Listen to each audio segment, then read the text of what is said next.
ദേശപരദേവതയായ ഇളങ്കാവിലമ്മയുടെ നടയിൽ 29ാമത് ശ്രീമദ് ഭാഗവത സപ്താഹ യജ്ഞത്തിന്റെ 2ാം ദിവസമാണിന്ന്. ഇന്ന് നമ്മളോട് സംവദിക്കാൻ വേണ്ടി ഇവിടെ എത്തിച്ചേർന്നിട്ടുള്ളത് സപ്താഹവേദികളിൽ നാം അധികമൊന്നും കാണാത്ത ഒരു മഹതി സാന്നിധ്യമാണ്. ഏറ്റുമാനൂർ അപ്പൻ കോളേജിലെ അസോസിയേറ്റ് പ്രൊഫസറായ ശ്രീമതി സരിത അയ്യറാണ് ഇന്ന് നമ്മുടെ അതിഥി. മാനേജ്മെന്റ് രംഗത്തെ ഒരു വിദഗ്ധയാണ് ശ്രീമതി സരിത. ഒപ്പം തന്നെ പുതിയ കാലത്തെ രക്ഷകർത്താക്കൾക്കും കുട്ടികൾക്കുമായി ഒട്ടധികം മോട്ടിവേഷണൽ ക്ലാസുകൾ കേരളത്തിലുടനീളം നടത്തിയിട്ടുള്ള ഒരു മഹതിയാണ് ശ്രീമതി സരിത. കൂടാതെ മാനേജ്മെന്റ് രംഗത്ത് ഒരു ഗവേഷക വിദ്യാർത്ഥിനി കൂടിയാണ് അവർ. ഇളങ്കാവിലമ്മയുടെ നാമത്തിൽ ഇവിടെ എത്തിച്ചേർന്നുള്ള എല്ലാ ഭക്തരുടെയും നാമത്തിൽ ശ്രീമതി സരിതയെ ഈ വേദിയിലേക്ക് സാദരം സ്വാഗതം ചെയ്തുകൊള്ളുന്നു.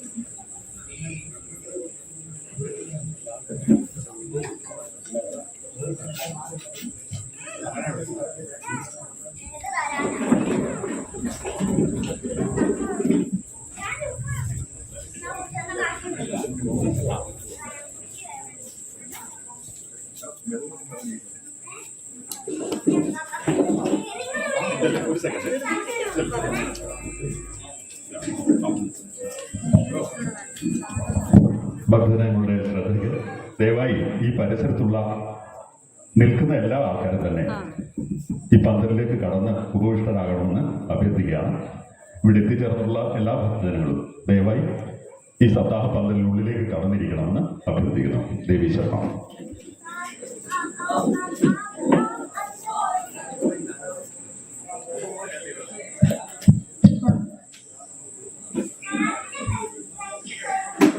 ഓം ശ്രീ ഗുരുഭ്യോ നമഃ. ഹരി ഓം.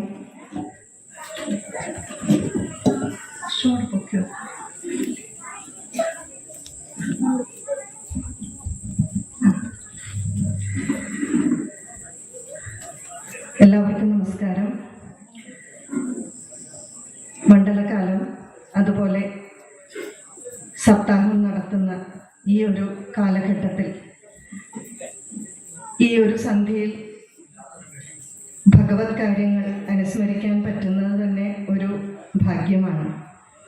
അതിന് അവസരമൊരുക്കി തന്ന ശ്രീ ശ്രീകാന്തിനോടും ക്ഷേത്ര ഭാരവാഹികളോടുമുള്ള നന്ദി ആദ്യം തന്നെ അറിയിച്ചുകൊള്ളുന്നു. ക്ഷേത്ര പരിസരത്തെ സത്സംഗമായതുകൊണ്ട് അതുമായി ബന്ധപ്പെട്ട കുറച്ച് ചിന്തകൾ പങ്കുവയ്ക്കാമെന്നാണ് വിചാരിക്കുന്നത്. ഇത്രയും കാലം ഗുരുക്കന്മാരുടെ വാക്കുകൾ കേട്ടതിലൂടെയും ധാരാളം സപ്താഹം കൂടിയതിലൂടെയും കിട്ടിയ കുറച്ച് അറിവുകൾ പങ്കുവയ്ക്കുന്നു എന്ന് മാത്രം. ഇവിടെ നമ്മളെല്ലാവരും ഇപ്പോൾ ഇരിക്കുന്നത് ക്ഷേത്ര സങ്കേതത്തിലാണ്. ഈ ക്ഷേത്രത്തിന്റെ പ്രസക്തി എന്താണ് എന്ന് പലപ്പോഴും നമ്മൾ ചിന്തിക്കാം. കാരണം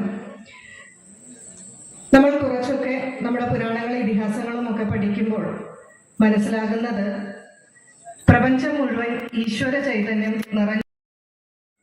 നമ്മൾ വീട്ടിലിരുന്നാൽ പോരെ, ക്ഷേത്രത്തിൽ പോകേണ്ട ആവശ്യമുണ്ടോ? നമ്മുടെ കുട്ടികൾക്ക് ഇങ്ങനെയുള്ള കാര്യങ്ങളിൽ വളരെ വ്യക്തമായ മറുപടി കൊടുത്തില്ലെങ്കിൽ അപ്പോഴാണ് അവരുടെ ചിന്താധാരകൾ വഴിതെറ്റി പോകുന്നത്.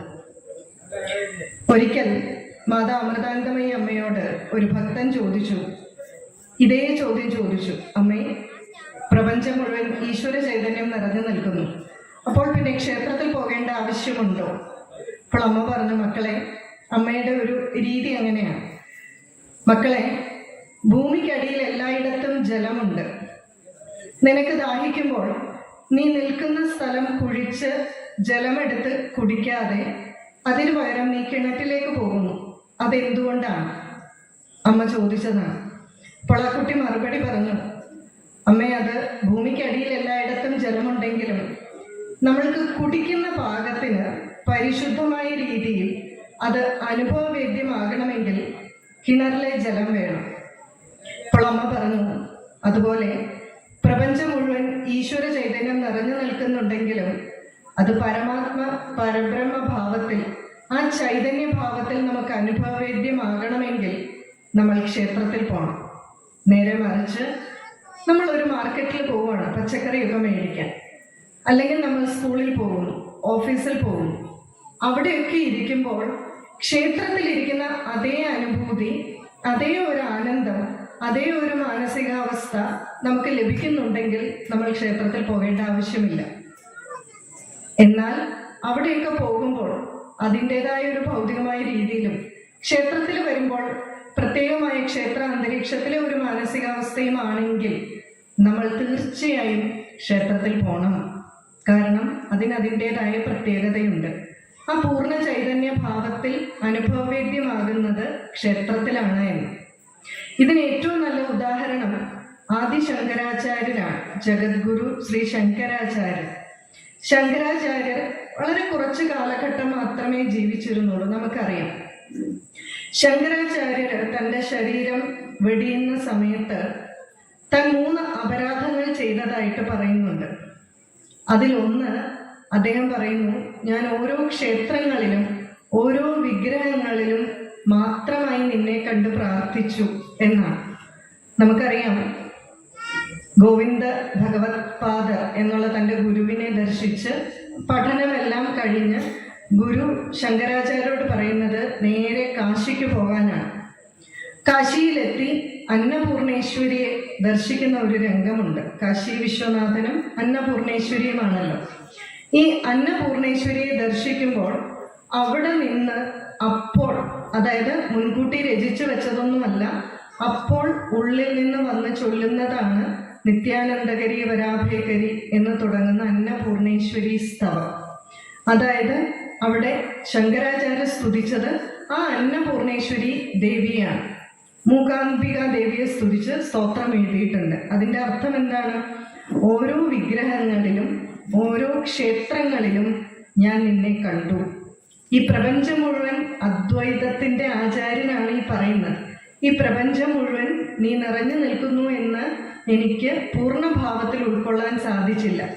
ആദി ശങ്കരാചാര്യർ പോലും തൻ്റെ ശരീരം വെടിയുന്ന സമയത്താണ് ഇത് തിരിച്ചറിഞ്ഞതെങ്കിൽ നമ്മളുടെ അവസ്ഥ എന്തായിരിക്കുമെന്ന് നമുക്ക് ഊഹിക്കാവുന്നതേ ഉള്ളൂ. ക്ഷേത്രത്തിൽ വന്നാൽ പോലും ക്ഷേത്രത്തിൻ്റെ ആ ഒരു പൂർണ്ണമായ തലത്തിൽ അതിനെ ഉൾക്കൊള്ളാൻ നമുക്ക് പലപ്പോഴും സാധിക്കാറില്ല, അല്ലേ? നമ്മൾ പലപ്പോഴും വർത്തമാനം പറയും, മറ്റ് ചിന്തകളൊക്കെ പോകും. നടയിൽ തൊഴാൻ നിൽക്കുമ്പോഴും നമ്മുടെ മനസ്സിൽ വേറെ ചിന്തകളായിരിക്കും. അപ്പോൾ പിന്നെ പുറത്തു പോയി നടക്കുമ്പോൾ അതിൽ ക്ഷേത്രത്തിൻ്റെ അതേ ഭാവം ഉണ്ടാകും എന്ന് പറയുന്നതിന് യാതൊരു അർത്ഥവുമില്ല. ഇല്ലെങ്കിൽ നമ്മൾ ആ തലത്തിലെത്തണം. അതുകൊണ്ട് ക്ഷേത്രത്തിൽ വരേണ്ടത് വളരെ ആവശ്യമാണ്. മള്ളിയൂർ ഭാഗവതം നടത്തുന്ന മള്ളിയൂർ തിരുമേനി എല്ലാവർക്കും അറിയാമെന്ന് വിചാരിക്കുന്നു. മള്ളിയൂർ ശങ്കരൻ തിരുമേനി പറയുന്നു, അറിഞ്ഞുകൊണ്ട് സ്വിച്ച് ബോർഡിൽ കൈയിട്ടാലും അറിയാതെ സ്വിച്ച് ബോർഡിൽ കൈയിട്ടാലും ഷോക്ക് അടിക്കും. അറിഞ്ഞുകൊണ്ട് തീയിൽ കൈയിട്ടാലും അറിയാതെ തീയിൽ കൈയിട്ടാലും പൊള്ളും. എന്തുകൊണ്ടാണെന്ന് വെച്ചാൽ, ഒന്ന്, സ്വിച്ച് ബോർഡ് അതിൻ്റെ സ്വഭാവം കാണിക്കും, തീയ് അതിൻ്റെ സ്വഭാവം കാണിക്കും. ഇതുപോലെ ക്ഷേത്രഭൂമിയിൽ അറിഞ്ഞുകൊണ്ട് വന്നാലും അറിയാതെ വന്നാലും ക്ഷേത്രഭൂമിക്ക് ഒരു ചൈതന്യമുണ്ട്. അത് നമ്മളിലേക്ക് പ്രവേശിക്കും. ആ ഭൂമിക്കൊരു ചൈതന്യമുണ്ട്.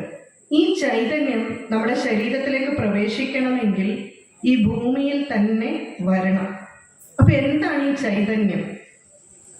എന്താണ് ഈ ഒരു കെട്ടിടത്തിന്റെ പ്രത്യേകത എന്ന് ആലോചിച്ചാൽ നമുക്കിപ്പോ മുല്ലപ്പെരിയാറൊക്കെ വളരെ ചർച്ച നടന്നുകൊണ്ടിരിക്കുന്ന ഒരു സമയമാണ്. ഒരു അണക്കെട്ട് ആണ് ഏറ്റവും നല്ല ഉദാഹരണം ക്ഷേത്രത്തിന്. അണക്കെട്ട് എങ്ങനെയാണ് നിർമ്മിക്കുന്നത്? പലയിടത്തുകൂടി ഒഴുകി പോകുന്ന നദികളിലെ ജലം തടഞ്ഞു നിർത്തി അവിടെ ഒരു അണക്കെട്ടുണ്ടാക്കി അതിൽ നിന്നും വൈദ്യുതി ഉൽപ്പാദിപ്പിക്കും. അതാണ്. ഇതുപോലെ തന്നെ പ്രപഞ്ചം മുഴുവൻ നിറഞ്ഞു നിൽക്കുന്ന ഈശ്വര ചൈതന്യത്തെ ഒരു വിഗ്രഹത്തിലേക്ക് ആവാഹിക്കുകയാണ് ചെയ്യുന്നത്. ആ വിഗ്രഹത്തിൽ, അതായത് തന്ത്രി തൻ്റെ ജീവന്റെ ഭാഗം കൊടുത്ത് ആ ഒരു വിഗ്രഹത്തിന് ചൈതന്യം വെപ്പിച്ച് നമ്മുടെ പ്രാർത്ഥനയിലൂടെയും ഈ എല്ലാ ചൈതന്യവും ആ വിഗ്രഹത്തിലേക്ക് ആവാഹിക്കപ്പെടുകയാണ്. അതിനുശേഷം അത് അവിടെ നിന്ന് പ്രസരിക്കപ്പെടുന്നു. ഈ പ്രദേശം മുഴുവൻ അത് വ്യാപിച്ചു നിൽക്കുന്നു. ആ ഒരു ചൈതന്യം നമ്മുടെ ശരീരത്തിലേക്ക് വരണമെങ്കിൽ ഈ ക്ഷേത്ര സങ്കേതത്തിൽ തന്നെ നമ്മൾ വരണം. എന്നാൽ ഇതിന്റെ പ്രത്യേകത, അണക്കെട്ട് നിർമ്മിക്കുന്ന ആ ഒരു എഞ്ചിനീയറിംഗ് വൈദഗ്ധ്യം അല്ലെങ്കിൽ ആ ടെക്നോളജി നമ്മൾ സാധാരണക്കാർ അറിയേണ്ട ആവശ്യമില്ല. അറിഞ്ഞില്ലെങ്കിലും അണക്കെട്ട് കൊണ്ടുള്ള പ്രയോജനം നമുക്ക് ലഭിക്കുന്നുണ്ടല്ലേ? അണക്കെട്ട് ഉണ്ടാക്കി കഴിയുമ്പോൾ അതിൽ നിന്ന് നമുക്ക് കിട്ടുന്ന ഇലക്ട്രിസിറ്റി നമ്മൾ ഉപയോഗിക്കുന്നുണ്ട്. പക്ഷെ അണക്കെട്ട് എങ്ങനെയാണ് ഉണ്ടാക്കിയിരിക്കുന്നതെന്ന് നമുക്കറിയില്ല.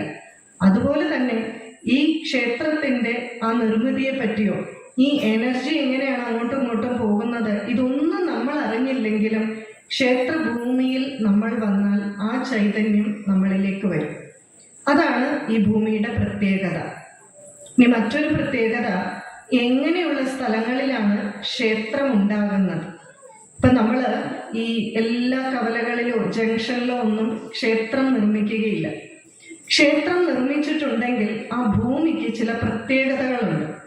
അങ്ങനെയുള്ള സ്ഥലങ്ങൾ ക്ഷേത്രങ്ങളായിട്ട് പരിണമിക്കുന്നതാണ്. എവിടെയും ഏത് സ്ഥലത്തും നമ്മൾ ക്ഷേത്രം പണിയില്ല. ഈ സ്ഥലത്തിന് ഒരു മഹാത്മ്യമുണ്ട്. ഈ സ്ഥല മഹാത്മ്യം എനിക്ക് മനസ്സിലായത് ശങ്കരാചാര്യ ചരിതം വായിച്ചപ്പോഴാണ്.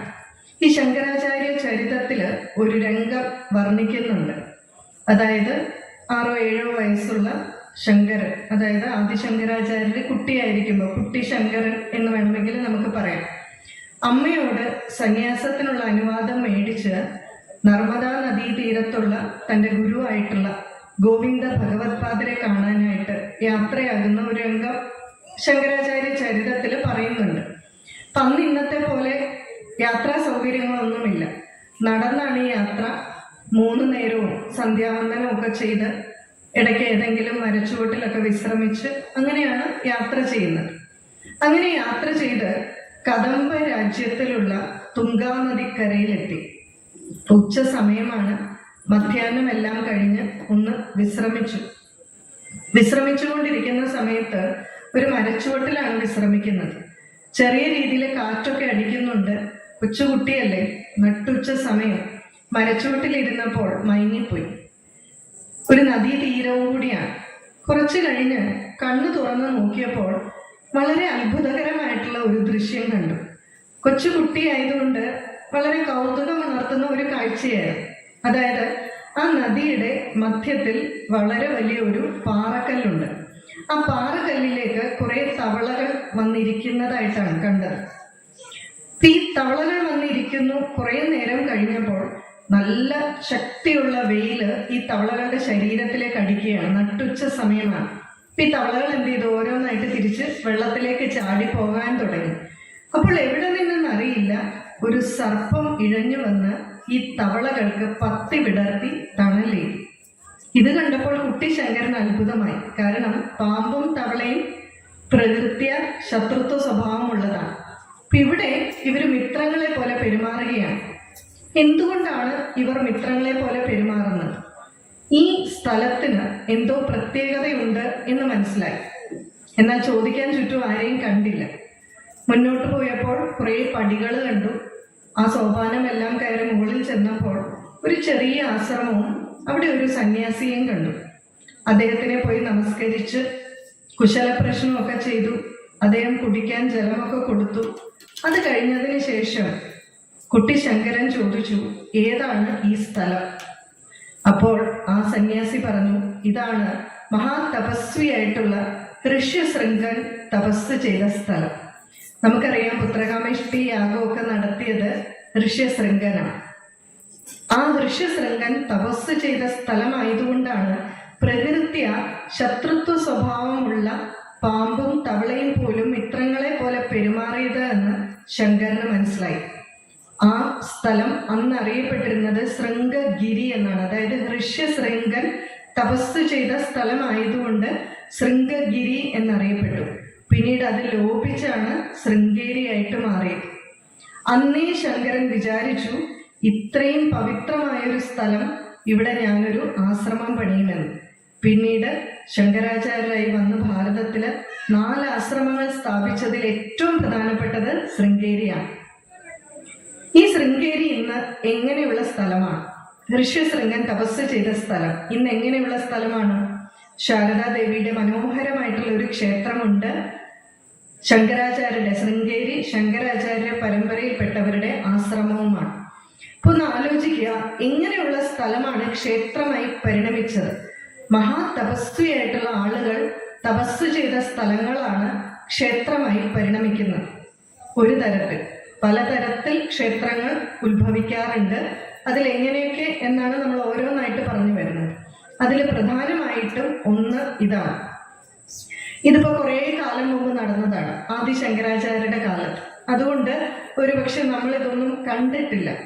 എന്നാൽ നമ്മളോ നമ്മുടെ തൊട്ടു മുമ്പുള്ള തലമുറയോ കണ്ടിരിക്കുന്ന ഒരു ക്ഷേത്രമുണ്ട്, അല്ലെങ്കിൽ അവിടെ നടന്നിരിക്കുന്ന കാര്യങ്ങളെല്ലാം അറിഞ്ഞിരിക്കുന്ന ഒരു ആശ്രമം ക്ഷേത്രമായി മാറിയ ഒരു ചരിത്രമുണ്ട്.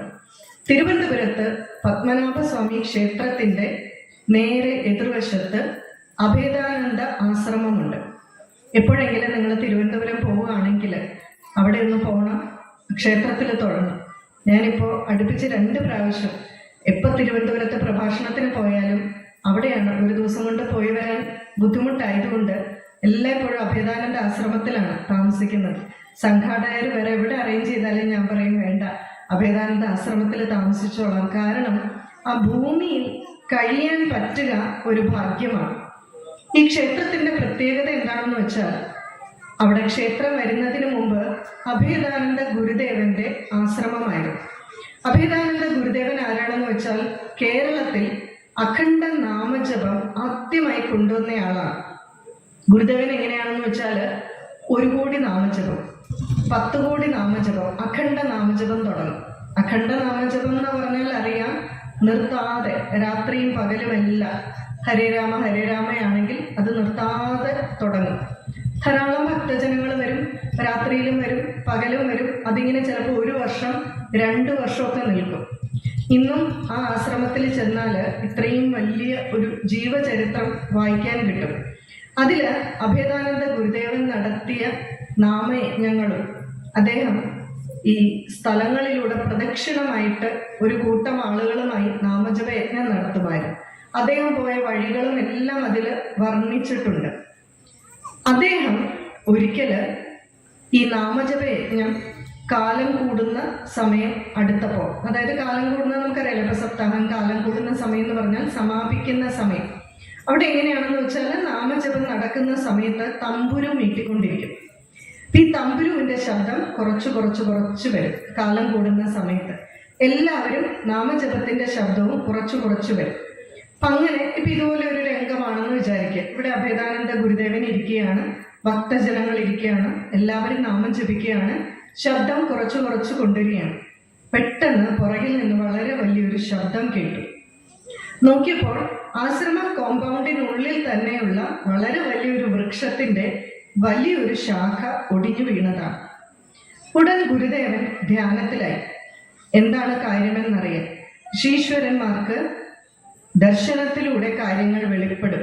അതുകൊണ്ടാണ് അവരെ മന്ത്രദ്രഷ്ടാക്കൾ എന്ന് പറയുന്നത്. അവർക്കെന്തും ധ്യാനിച്ചാൽ ഉള്ളിൽ വെളിപ്പെടും. നമ്മുടെ വേദങ്ങൾ മുഴുവൻ ഋഷീശ്വരന്മാർ ദർശിച്ചതാണ്. ഭഗവാൻ പ്രത്യക്ഷപ്പെട്ട് വത്സ, ഇതാണ് പ്രപഞ്ചത്തിന്റെ നിഗൂഢ രഹസ്യം എന്നൊന്നും പറഞ്ഞു കൊടുത്തതല്ല. വേദത്തിലെ രഹസ്യങ്ങൾ മുഴുവൻ അവർ ദർശിച്ചതാണ്. അതുപോലെ അഭേദാനന്ദ ഗുരുദേവൻ കണ്ണടച്ച് ധ്യാനത്തിലായി കഴിഞ്ഞപ്പോൾ അദ്ദേഹത്തിന് കാര്യം മനസ്സിലായി. അതിനുശേഷം അവിടെ കൂടിയിരുന്ന ഭക്തജനങ്ങളോടായി അദ്ദേഹം പറഞ്ഞു, ഇത്രയും നേരം ഇവിടെ രാമജപം നടന്നതുകൊണ്ട്, രാമജപം നടന്നാൽ അവിടെ ആര് കാണും? എല്ലായ്പ്പോഴും ഹനുമാൻ സ്വാമി കാണും, അല്ലേ? ഈ രാമജപം നടന്നതുകൊണ്ട് ആ മരക്കൊമ്പിലിരുന്ന് ഹനുമാൻ സ്വാമി ഈ രാമനാമം കേൾക്കുന്നുണ്ടായിരുന്നു. ഇത് നിർത്താൻ പോവുകയാണ് എന്നറിഞ്ഞപ്പോൾ തൻ്റെ ആ നീരസം ഒന്ന് പ്രകടിപ്പിക്കാനായി ഇരുന്ന കൊമ്പിന് ഒരാഞ്ഞ ചവിട്ട് കൊടുത്തിട്ട് പോയതാണ്. അപ്പോൾ ഒന്ന് ആലോചിക്കുക, അതുപോലെയുള്ള ഒരു സ്ഥലം ഇന്ന് നമ്മൾ പോയി കണ്ടാൽ എങ്ങനെയാണ്? വളരെ മനോഹരമായിട്ടുള്ള ഒരു രാധാകൃഷ്ണ ക്ഷേത്രമാണ്, ഒരു ഉണ്ണിക്കണ്ണനാണ്. നേരെ എതിർവശത്ത് ഫേസ് ടു ഫേസ് രാധാദേവിയാണ്. എന്നും അവർ കണ്ടുകൊണ്ടിരിക്കുകയാണ്. ഇന്നും അഭേദാനന്ദ ആശ്രമത്തില് മുകളിൽ, അത് അറിയാവുന്നവർ വേണം, പോയാലേ മനസ്സിലാവും. കാരണം താഴെ ക്ഷേത്രമാണ്, ധാരാളം ഉപപ്രതിഷ്ഠകളൊക്കെ ഉണ്ട്. ചെല്ലുമ്പോൾ ലെഫ്റ്റ് സൈഡിൽ ഒരു ചെറിയ സ്ലോപ്പ് ഉണ്ട്. അവിടെ മുകളിൽ ചെന്നാൽ ഇന്നും അഭേദാനന്ദ ആശ്രമത്തിൽ അഖണ്ഡ നാമജപം നടക്കുന്നുണ്ട്. എത്രയോ വർഷങ്ങളായി, 60 വർഷം എങ്ങാണ്ടായി. ഒന്ന് ആലോചിച്ച് നോക്കി, 60 വർഷം എന്ന് പറഞ്ഞാലുള്ള കാലഘട്ടം. 60 വർഷമായി രാത്രിയും പകലുമില്ലാതെ അഖണ്ഡ നാമജപം നടക്കുകയാണ്. അവിടുത്തെ അന്തേവാസികളായിട്ടുള്ള ഓരോരുത്തർ ഷിഫ്റ്റ് അനുസരിച്ച് മാറി മാറി തമ്പുരുവുമായി അവിടെ ഒരു കെടാവിളക്ക് തൂക്കിയിട്ടിട്ടുണ്ട്. ആ വിളക്കിന് ചുറ്റും പ്രദക്ഷിണം വെച്ച് ഹരേ രാമ ചൊല്ലും. നേരെ മുൻപില് അഭേദാനന്ദ ഗുരുദേവന്റെ പ്രതിഷ്ഠയുമുണ്ട്. നമ്മൾ ചെല്ലുമ്പോൾ നമുക്ക് ഇദ്ദേഹത്തിന്റെ കൂടെ പ്രദക്ഷിണം വെക്കാം. എത്ര നേരം വേണമെങ്കിലും ഹരേ രാമ ചൊല്ലി പ്രദക്ഷിണം വെക്കാം. അതിനുശേഷം തമ്പുരുവിൽ തൊട്ട് തലയിൽ വെച്ച് അഭേദാനന്ദ ഗുരുദേവനെയും നമസ്കരിച്ചിട്ട് നമുക്ക് വരാൻ സാധിക്കും. ഒന്ന് ആലോചിക്കുക, നിരന്തരം നാമജപം നടന്ന ഒരു സ്ഥലം ക്ഷേത്രമായി പരിണമിച്ചു. 60 വർഷം നിരന്തരമായി, അല്ലെങ്കിൽ അതിനേക്കാളും നിരന്തരമായി നാമജപം നടന്ന ഒരു ക്ഷേത്ര അല്ലെങ്കിൽ ഒരു സങ്കേതത്തിന്റെ ചൈതന്യം എത്രമാത്രമായിരിക്കും. ആ ഭൂമിയിൽ പോയി നിൽക്കാൻ സാധിക്കുന്നത് തന്നെ എത്രയോ പുണ്യമാണ്. അതുകൊണ്ടാണ് ക്ഷേത്ര സങ്കേതത്തിൽ തന്നെ വരണം, ആ ഭൂമിയിൽ തന്നെ നമ്മുടെ പാദം സ്പർശിക്കണമെന്ന് പറയുന്നത്.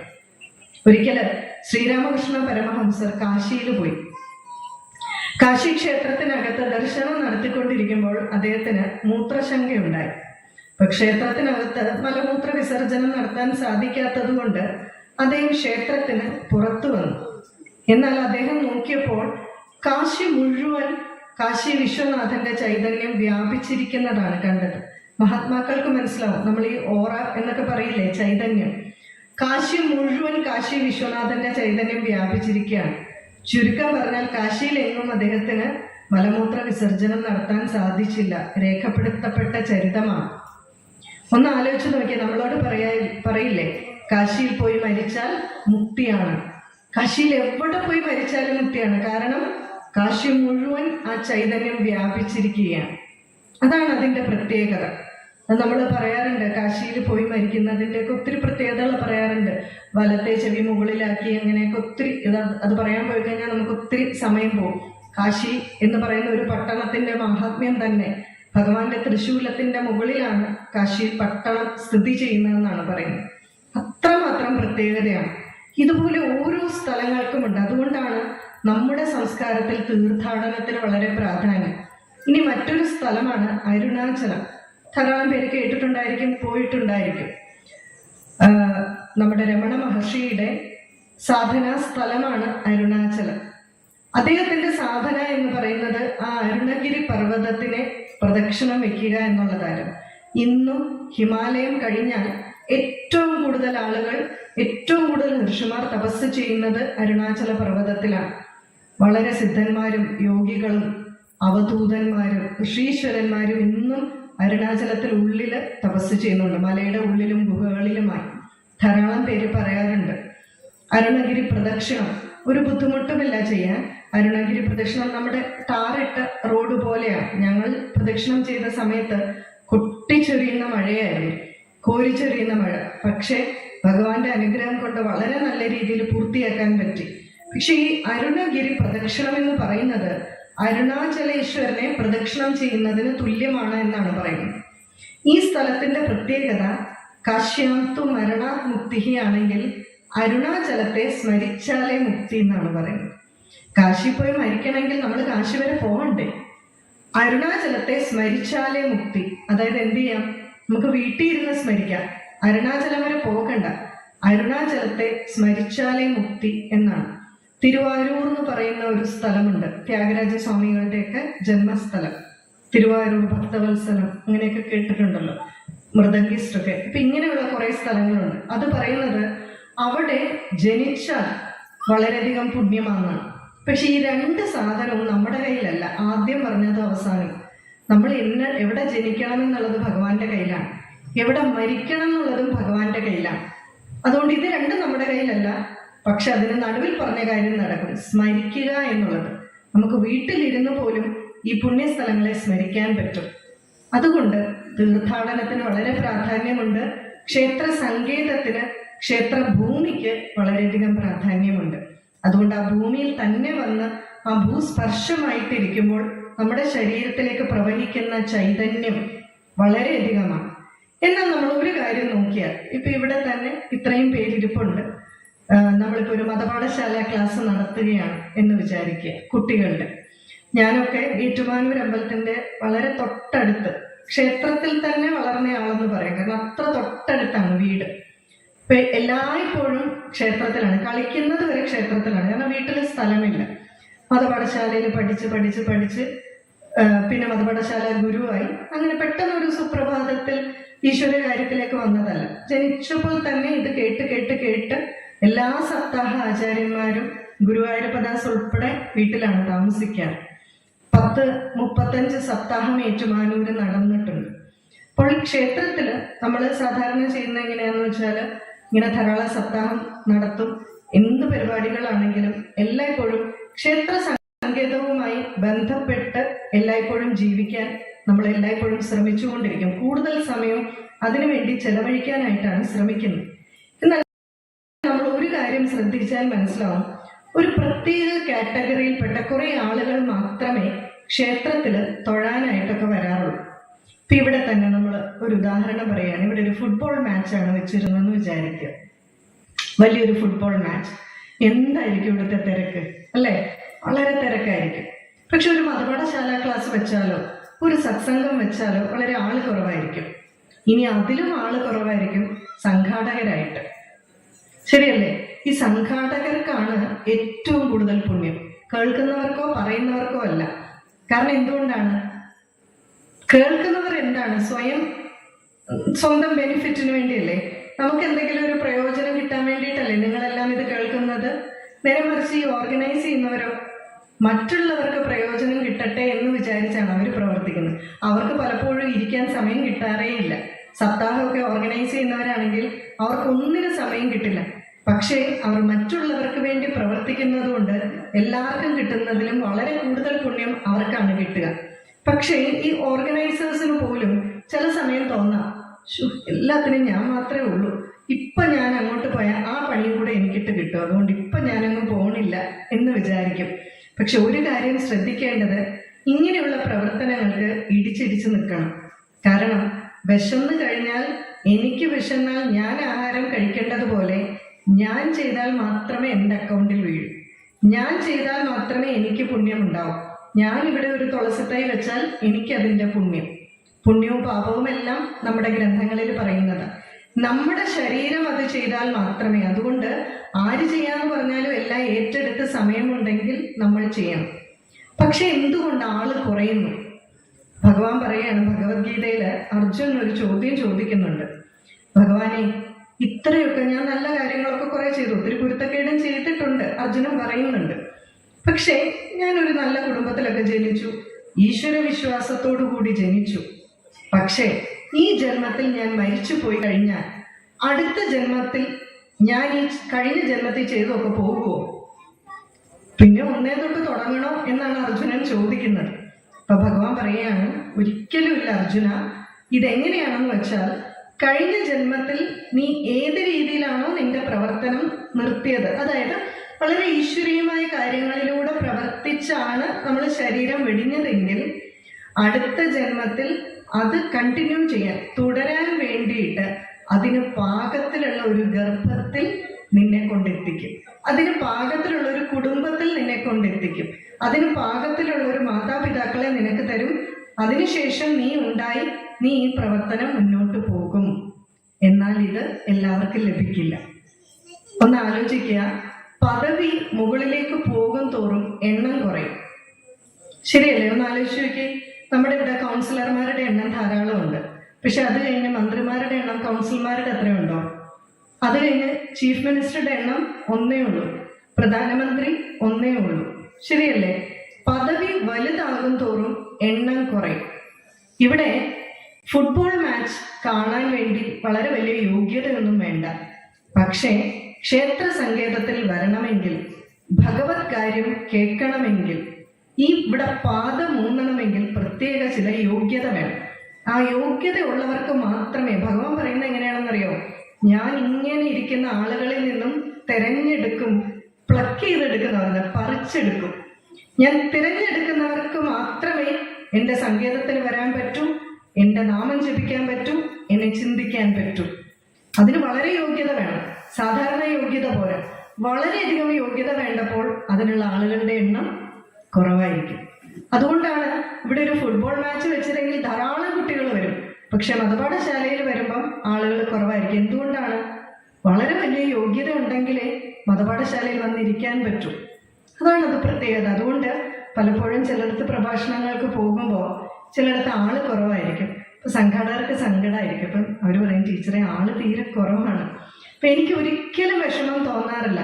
കാരണം എന്തുകൊണ്ടാണെന്ന് വെച്ചാൽ എൻ്റെ അല്ല ആരുടെ പ്രഭാഷണമാണെങ്കിലും ക്ഷേത്ര സങ്കേതത്തിൽ എനിക്ക് വരണമെങ്കിലും നിങ്ങൾക്ക് വരണമെങ്കിലും പൂർവ്വജന്മ സുഹൃതം വേണം. അങ്ങനെയുള്ളവർക്ക് മാത്രമേ ഇവിടെ വരാൻ സാധിക്കൂ. ബാക്കി എന്തൊക്കെ ഉണ്ടെങ്കിലും ആ സമയം നമുക്ക് എത്തിപ്പെടാൻ സാധിക്കില്ല. എന്നാൽ നമ്മളെപ്പോലെ ചില ആളുകളുണ്ട്, നമ്മുടെ കൂട്ടുകാരോ നമ്മുടെ സുഹൃത്തുക്കളോ ചിലപ്പോൾ വീട്ടിലുള്ളവരൊക്കെ ഈ സമയത്ത് സീരിയൽ കാണുമായിരിക്കും. പക്ഷെ നമുക്ക് ഈ സമയമാകുമ്പോൾ നമ്മുടെ മനസ്സ് മുഴുവൻ ക്ഷേത്രത്തിലാണ്. എത്രയോ ജന്മം ചെയ്ത പുണ്യത്തിന്റെ ഫലമായിട്ടാണിത്. അവരൊക്കെ ഇനിയും വരും, പുച്ഛിക്കേണ്ട. പക്ഷെ അവർക്ക് ഇനിയും ജന്മങ്ങൾ എടുക്കേണ്ടി വരും. ഇനിയും ചിലപ്പോൾ ഇന്ന് മുഴുവൻ സമയം സീരിയൽ കണ്ടും ഭൗതികത്തിലും ഒഴുകി കഴിയുന്നവരും ചിലപ്പോൾ ഒരു 3-4 ജന്മമൊക്കെ കഴിയുമ്പോൾ ഇതുപോലെ സപ്താഹമൊക്കെ കൂടും, ഇതുപോലെ എന്തെങ്കിലും പ്രഭാഷണമൊക്കെ കേൾക്കും. ഒന്ന് ആലോചിക്കുക, നമ്മൾ എത്രമാത്രം തിരഞ്ഞെടുക്കപ്പെട്ടവരാണ്, എത്രമാത്രം ഭാഗ്യം ചെയ്തവരാണ്.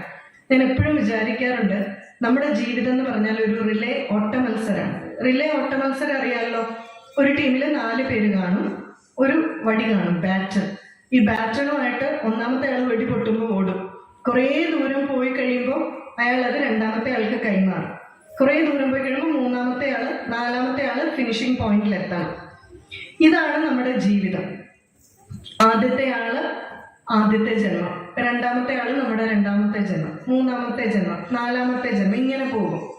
ഈ ബാറ്റൺ എന്താണ്? ഈ ബാറ്റൺ ആണ് ഈശ്വര വിശ്വാസം. ഇത് താഴെ പോയാലോ? റിലേ ഓട്ട മത്സരത്തില് താഴെ പോയാൽ ഫൗളായി അല്ലേ? ഇത് വിടാതെ നമ്മൾ സൂക്ഷിക്കണം, ഈശ്വര വിശ്വാസം. പിന്നെ ഒരു കാര്യമുണ്ട്, ട്രാക്ക് മാറി ഓടരുത് അല്ലേ? ഷൈനി വിൽസണും PT ഉഷയൊക്കെ ട്രാക്ക് മാറി ഓടിയാൽ എങ്ങനെയായിരിക്കും? മെഡൽ പോകും. അതുപോലെ ട്രാക്ക് മാറി ഓടരുത്, നമ്മൾ ആ ട്രാക്കിൽ തന്നെ പോകണം. അങ്ങനെ പോയാൽ നമുക്ക് ലക്ഷ്യത്തിലെത്താൻ പറ്റും. പക്ഷെ ചിലർ കുറച്ച് സ്ലോ ആയിരിക്കും, ചിലർ ഫാസ്റ്റായിട്ട് എത്തും. അത് നമുക്ക് നോക്കണ്ട. അതും ഇതും തമ്മിലുള്ള വ്യത്യാസം, ആ ട്രാക്കിൽ ഓടുമ്പോൾ നമ്മുടെ മുന്നിൽ ആരാ ഓടുന്നത്, പുറകിൽ ആരാ ഓടുന്നത് നമുക്കറിയാം. പക്ഷെ നമ്മുടെ ജീവിതത്തിൽ നമ്മുടെ മുന്നിൽ ആരാണ് ആധ്യാത്മികമായി ഉള്ളത്, നമ്മുടെ പുറകിൽ ആരാണ് ആധ്യാത്മികമായി ഉള്ളതെന്ന് നമുക്ക് ആർക്കും അറിയില്ല. അതറിയാവുന്നത് ഭഗവാന് മാത്രം. ഈ ഒരു രീതിയിലാണ് നമ്മുടെ യാത്ര പൊയ്ക്കൊണ്ടിരിക്കുന്നത്. അതുകൊണ്ട് ഭഗവത് ക്ഷേത്ര സന്നിധിയിൽ എന്തെല്ലാം തിരക്കുണ്ടെങ്കിലും വരാൻ മനസ്സ് തോന്നുന്നുണ്ടെങ്കിൽ പൂർവ്വജന്മ സുഹൃതമാണ് എന്ന് വിചാരിക്കുക. ഇനി ഈ ക്ഷേത്രത്തിൽ വന്നു കഴിഞ്ഞാൽ നമ്മൾ എന്തെല്ലാം ശ്രദ്ധിക്കണം, ഇതൊക്കെ നിങ്ങൾക്ക് അറിയാവുന്നതായിരിക്കും. പക്ഷേ പുനരുക്തി ദോഷം ഈ ഭഗവത് കാര്യത്തിനില്ല. പുനരുക്തി ദോഷം എന്ന് പറഞ്ഞാൽ പുനരാവർത്തി ദോഷം. അതായത് ഭഗവത് കഥകൾ എത്ര ആവർത്തിച്ചാലും അത് ദോഷമല്ല. ഇപ്പൊ കേട്ടത് വീണ്ടും കേൾക്കുന്നത് നല്ലതാണ്. കാരണം നവധാഭക്തിയില് 9 തരത്തിലുള്ള ഭക്തിയില് ആദ്യത്തെ പടി ശ്രവണമാണ്. ശ്രവണം, കീർത്തനം, വിഷ്ണു സ്മരണം, പാദസേവനം, അർച്ചനം, വന്ദനം, ദാസ്യം, സഖ്യം, ആത്മനിവേദനം. ഇപ്പൊ ശ്രവണമാണ്. ഒരു കൊച്ചുകുട്ടി ജനിച്ചു കഴിഞ്ഞ് ചെറുതായിട്ട് വളർന്നു വരുമ്പോൾ ആദ്യം ആ കുട്ടി എന്താ ചെയ്യുക? ഭഗവാനെ പറ്റി കേൾക്കും, നാമങ്ങൾ കേൾക്കും, കീർത്തനങ്ങൾ കേൾക്കും. കേട്ട് കഴിയുമ്പോൾ എന്താണ്? ആ കുട്ടിക്ക് തന്നെ പാടാൻ തോന്നും, ചൊല്ലാൻ തോന്നും. ശ്രവണം, കീർത്തനം, ഇങ്ങനെയാണ് കീർത്തനം, വിഷ്ണു സ്മരണം, പാദസേവനം, ഇങ്ങനെ അങ്ങ് പോകും. ഭക്തിയുടെ പല പടികളാണ്. അതുകൊണ്ട് കേട്ടത് വീണ്ടും കേട്ടാൽ കുഴപ്പമില്ല. ഇനി ഇടയ്ക്കൊരു കാര്യം പറയാൻ വിട്ടുപോയി, ക്ഷേത്രങ്ങൾ എങ്ങനെയെല്ലാം ഉണ്ടാകുന്നതെന്ന് പൂർത്തീകരിച്ചില്ലായിരുന്നു. മറ്റൊരു തരത്തിൽ ക്ഷേത്രങ്ങൾ ഉണ്ടാകുന്നത് എങ്ങനെയാണെന്ന് വെച്ചാൽ, ഋഷീശ്വരന്മാരും സന്യാസിമാരും സമാധിയാകുമ്പോൾ, ചിലർ സമാധിയാകുമ്പോൾ ആ സമാധി ശിവലിംഗം പ്രതിഷ്ഠിക്കാറുണ്ട്. പിന്നീട് ആ ശിവലിംഗം വീണ്ടും പുനരുദ്ധാരണമൊക്കെ ചെയ്ത് ക്ഷേത്രത്തില് പല പുനരുദ്ധാരണ പ്രക്രിയകളൊക്കെ ചെയ്യുമ്പോൾ ആ ക്ഷേത്രത്തിലെ ആ ലിംഗത്തിന് ജീവചൈതന്യം, ഭഗവത് ചൈതന്യം കൊടുത്ത് അവിടെ ക്ഷേത്രം പണിയും. അങ്ങനെയാണ് ആ സമാധിയായിരിക്കും ആചാര്യന്റെ. പക്ഷെ ആ സമാധിയിൽ വെച്ച ലിംഗമാണെങ്കിലും അതിന് ചൈതന്യം, ഈശ്വര ചൈതന്യം അതിലേക്ക് ആവാഹിച്ച് അത് ക്ഷേത്രമാവും. പിന്നീടുള്ളത് ജ്യോതിർലിംഗങ്ങളൊക്കെ കേട്ടിട്ടുണ്ട് അല്ലെ? ഭാരതത്തില് 12 ജ്യോതിർലിംഗങ്ങളാണ്. സൗരാഷ്ട്രേ സോമനാഥം ച, സൗരാഷ്ട്രത്തിലെ സോമനാഥം, ശ്രീശൈലെ മല്ലികാർജുനം, ഉജ്ജയിന്യ മഹാകാലം, ഓംകാരം അമലേശ്വരം, പരല്യാം വൈദ്യനാഥം ച, ഡാകിന്യാം ഭീമശങ്കരം, സേതുബന്ധേതു രാമേശം, നാഗേശം ദാരുകാവനെ, വാരണസ്യാം തു വിശ്വേശം. വാരണസ്യാം തു വിശ്വേശ്വര അറിയാലോ, കാശി, വാരണാസിയിലെ വിശ്വേശ്വരൻ. വാരണസ്യാം തു വിശ്വേശം ത്രംബകം ഗൗതമീ തടേ, ഹിമാലയേതു കേദാരം കൃഷ്ണേശം ശിവാലേ, ഏതാനി ജ്യോതിർലിംഗാനി സായപ്രാതപ്പടേന്നര, സപ്തജന്മകൃതം പാപം സ്മരണേന വിനശ്യതി. സപ്തജന്മകൃത, ഇത് സ്മരിച്ചാൽ നമ്മുടെ 7 ജന്മത്തിലെ പാപം പോകുന്നതാണ്. ജ്യോതിർലിംഗങ്ങളാണ്. ഈ ജ്യോതിർലിംഗങ്ങൾ എങ്ങനെയാണെന്ന് വെച്ചാൽ ഭഗവാന്റെ ചൈതന്യം പ്രത്യക്ഷപ്പെട്ട സ്ഥലങ്ങളാണ്. അരുണാചലവും അങ്ങനെയാണ്. ജ്യോതിർലിംഗം അല്ലെങ്കിൽ അഗ്നിയുടെ രൂപത്തിൽ. നമുക്ക് എല്ലാവർക്കും അറിയാം, മഹാവിഷ്ണുവും മഹാദേവനും തമ്മിലുള്ള മത്സരം ഉണ്ടായത്, ആരാണ് വലിയവൻ അല്ലെ? അവരുടെ മുന്നില് മഹാവിഷ്ണുവും ബ്രഹ്മാവും തമ്മിൽ മത്സരം ഉണ്ടായത്. അവരുടെ മുന്നിൽ ആ സമയത്ത് വളരെ വലിയൊരു സ്തംഭം പ്രത്യക്ഷപ്പെടുകയും രണ്ടുപേരും ഇതിന്റെ അറ്റം കണ്ടുപിടിക്കുന്നത് ആരാണോ അയാൾ വിജയിക്കുമെന്ന് പറഞ്ഞു. അങ്ങനെ ബ്രഹ്മദേവൻ മുകളിലേക്കും മഹാവിഷ്ണു താഴേക്കും പോയി അല്ലെ? ഹംസത്തിന്റെയും വരാഹത്തിന്റെയും പന്നിയുടെയും രൂപത്തിൽ. പക്ഷെ രണ്ടുപേർക്കും അറ്റം കണ്ടുപിടിക്കാൻ സാധിച്ചില്ല. മഹാദേവന്റെ തലയിൽ നിന്ന്, ആ സ്തംഭത്തിന്റെ തലയിൽ നിന്ന് താഴേക്ക് വരുന്ന താഴമ്പൂ, കൈതപ്പൂ കണ്ടപ്പോൾ എവിടെ നിന്നാണ് വരുന്നതെന്ന് ബ്രഹ്മദേവൻ ചോദിച്ചു. അപ്പൊ പറഞ്ഞു, ഞാനങ്ങ് ശിരസിൽ നിന്നാണ് വരുന്നത്. എന്നാൽ നീ എനിക്ക് വേണ്ടി ഒരു കള്ളസാക്ഷി പറയണം, ഞാന് അവിടെ എത്തിയതാണ് എന്ന്. ഇങ്ങനെ കള്ളസാക്ഷി പറയുകയും അവരുടെ മുന്നിൽ മഹാവിഷ്ണുവിനോട് ബ്രഹ്മാവ് പറയുകയാണ്, ഞാൻ അറ്റം കണ്ടു എന്ന്. ഈ സമയത്ത് അഗ്നിസ്ഫുലിംഗമായി ഭഗവാൻ പ്രത്യക്ഷപ്പെടുകയാണ്. ഇങ്ങനെ ധാരാളം സ്ഥലങ്ങളിൽ ഭഗവാൻ അഗ്നിസ്ഫുലിംഗമായി പ്രത്യക്ഷപ്പെട്ടിട്ടുണ്ട്. തേജസ്സിന്റെ പൂരമാണ് അവിടെ. മല്ലികാർജുനം, അതുപോലെ തന്നെ മധ്യപ്രദേശിലുള്ള മഹാകാളേശ്വർ, രാമേശ്വരം, കാശി വിശ്വനാഥൻ, കേദാർ, ഹിമാലയത്തിലെ ഇവിടെയെല്ലാം ഭഗവാന്റെ അപാരമായിട്ടുള്ള ജ്യോതിസുള്ള സ്ഥലങ്ങളാണ്. ഇങ്ങനെയുള്ള സ്ഥലവും ക്ഷേത്രമായി പരിണമിക്കും. ഭഗവാന്റെ ചൈതന്യം പ്രത്യക്ഷപ്പെട്ട സ്ഥലങ്ങൾ, അതായത് ഭഗവാൻ പ്രത്യക്ഷപ്പെട്ട സ്ഥലങ്ങളായിരിക്കും അവിടെ. പിന്നെയുള്ളത് പരശുരാമൻ, നമുക്കറിയാം ഇവിടെ ധാരാളം തീർത്ഥാലയങ്ങൾ സ്ഥാപിച്ചു. അതൊക്കെ ആ ഭഗവത് ചൈതന്യം അവർക്ക് തിരിച്ചറിയാൻ സാധിക്കുന്നത് കൊണ്ടാണ്. പിന്നെ നമ്മൾ ചില കഥകളൊക്കെ കേട്ടിട്ടുണ്ട്. ചിലപ്പോൾ എന്തെങ്കിലും ഈ കാട്ടില് പുല്ലരിയുന്ന സ്ത്രീ കല്ലില് മൂർച്ച കൂട്ടാൻ നേരം അല്ലെ, കല്ലിൽ നിന്ന് ചോര വന്നു, അതും അവിടെ ഈശ്വര ചൈതന്യം പ്രകടമായത്. ഇങ്ങനെയുള്ള സ്ഥലങ്ങളെല്ലാം ആണ് ക്ഷേത്രങ്ങളായി പരിണമിക്കുന്നത്. അതായത് നമ്മൾ എവിടെയെങ്കിലും ചുമ്മാ പോയി പൊതുവെ ക്ഷേത്രം പണിയാറില്ല. വളരെ വർഷങ്ങൾ, ഇപ്പം ഒരു ക്ഷേത്രം വളരെ നല്ല രീതിയിൽ കാണുന്നുണ്ടെങ്കിൽ പണ്ട് അവിടെ എന്തെങ്കിലും ക്ഷയിച്ച ഒരു ക്ഷേത്രം ഉണ്ടായിരുന്നിരിക്കണം, അല്ലെങ്കിൽ അവിടെ ഏതെങ്കിലും ഋഷീശ്വരൻ തപസ് ചെയ്തിരിക്കണം. ഇങ്ങനെയുള്ള സ്ഥലങ്ങളാണ് പലപ്പോഴും ക്ഷേത്രങ്ങളായി പരിണമിക്കുക. ഇതാണ് ക്ഷേത്ര സങ്കേതത്തിന്റെ പ്രാധാന്യം. ഇനി ക്ഷേത്രത്തിലേക്ക് വന്നാൽ നമ്മൾ എന്തെല്ലാം ശ്രദ്ധിക്കണം? ക്ഷേത്രത്തിൽ വന്നാൽ ഏറ്റവും പ്രധാനമായിട്ടുള്ള ഗോപുരവും കൊടിമരവുമാണ്. എന്തിനാണ് ഈ വലിയ കൊടിമരവും ഇത്ര വലിയ ഗോപുരങ്ങളും ഒക്കെ വെച്ചിരിക്കുന്നത്? നമ്മൾ തമിഴ്നാട്ടിൽ പോയാൽ കാണത്തില്ല, ഇങ്ങനെ നിലകളായിട്ടാണ് ഗോപുരം അല്ലെ? വളരെ വലിയ ഗോപുരങ്ങളാണ്. ഗോപുര ദർശനം കോടി പുണ്യം എന്നാണ് പറയുന്നത്. ആ ഗോപുരം ദർശിക്കുന്നത് തന്നെ, നമ്മൾ സാധാരണ കാറിലൊക്കെ പോകുമ്പോൾ ക്ഷേത്രം ഒന്ന് കണ്ടാല്, ഗോപുരം ഒന്ന് കണ്ടാല്, കൊടിമരം ഒന്നും കണ്ടാൽ നമ്മളൊന്ന് പ്രാർത്ഥിക്കും അല്ലെ, ഒന്ന് ഭഗവാനെ സ്മരിക്കും. അതിനുള്ളൊരു അവസരം തരികയാണ്. അപ്പൊ പോലും നമുക്ക് ഭഗവാനെ അനുസ്മരിക്കാൻ, ക്ഷേത്രം എവിടെയുണ്ട് എന്ന് മനസ്സിലാക്കാൻ. അപ്പൊ നമ്മൾ വിചാരിക്കും, ഓ ഞാൻ ഈ പ്രാർത്ഥിക്കുന്നതൊക്കെ ആരെങ്കിലും കാണാറുണ്ടോ?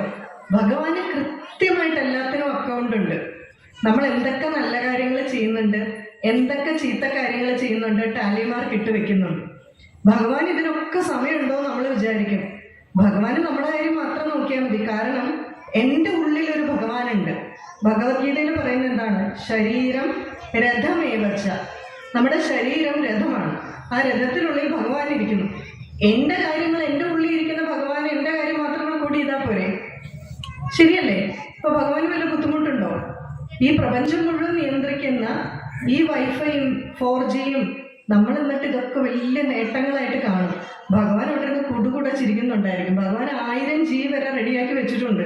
പക്ഷെ നമ്മളിങ്ങനെ വിവരം ഇല്ലാത്തതുകൊണ്ട് പതുക്കെ പതുക്കെ ഇതൊക്കെ മനസ്സിലാക്കി വരുന്നേ ഉള്ളൂ. ശരിയല്ലേ? അമേരിക്ക കണ്ടുപിടിച്ചത് കൊളംബസ് ആണെന്ന് നമ്മൾ പറയും.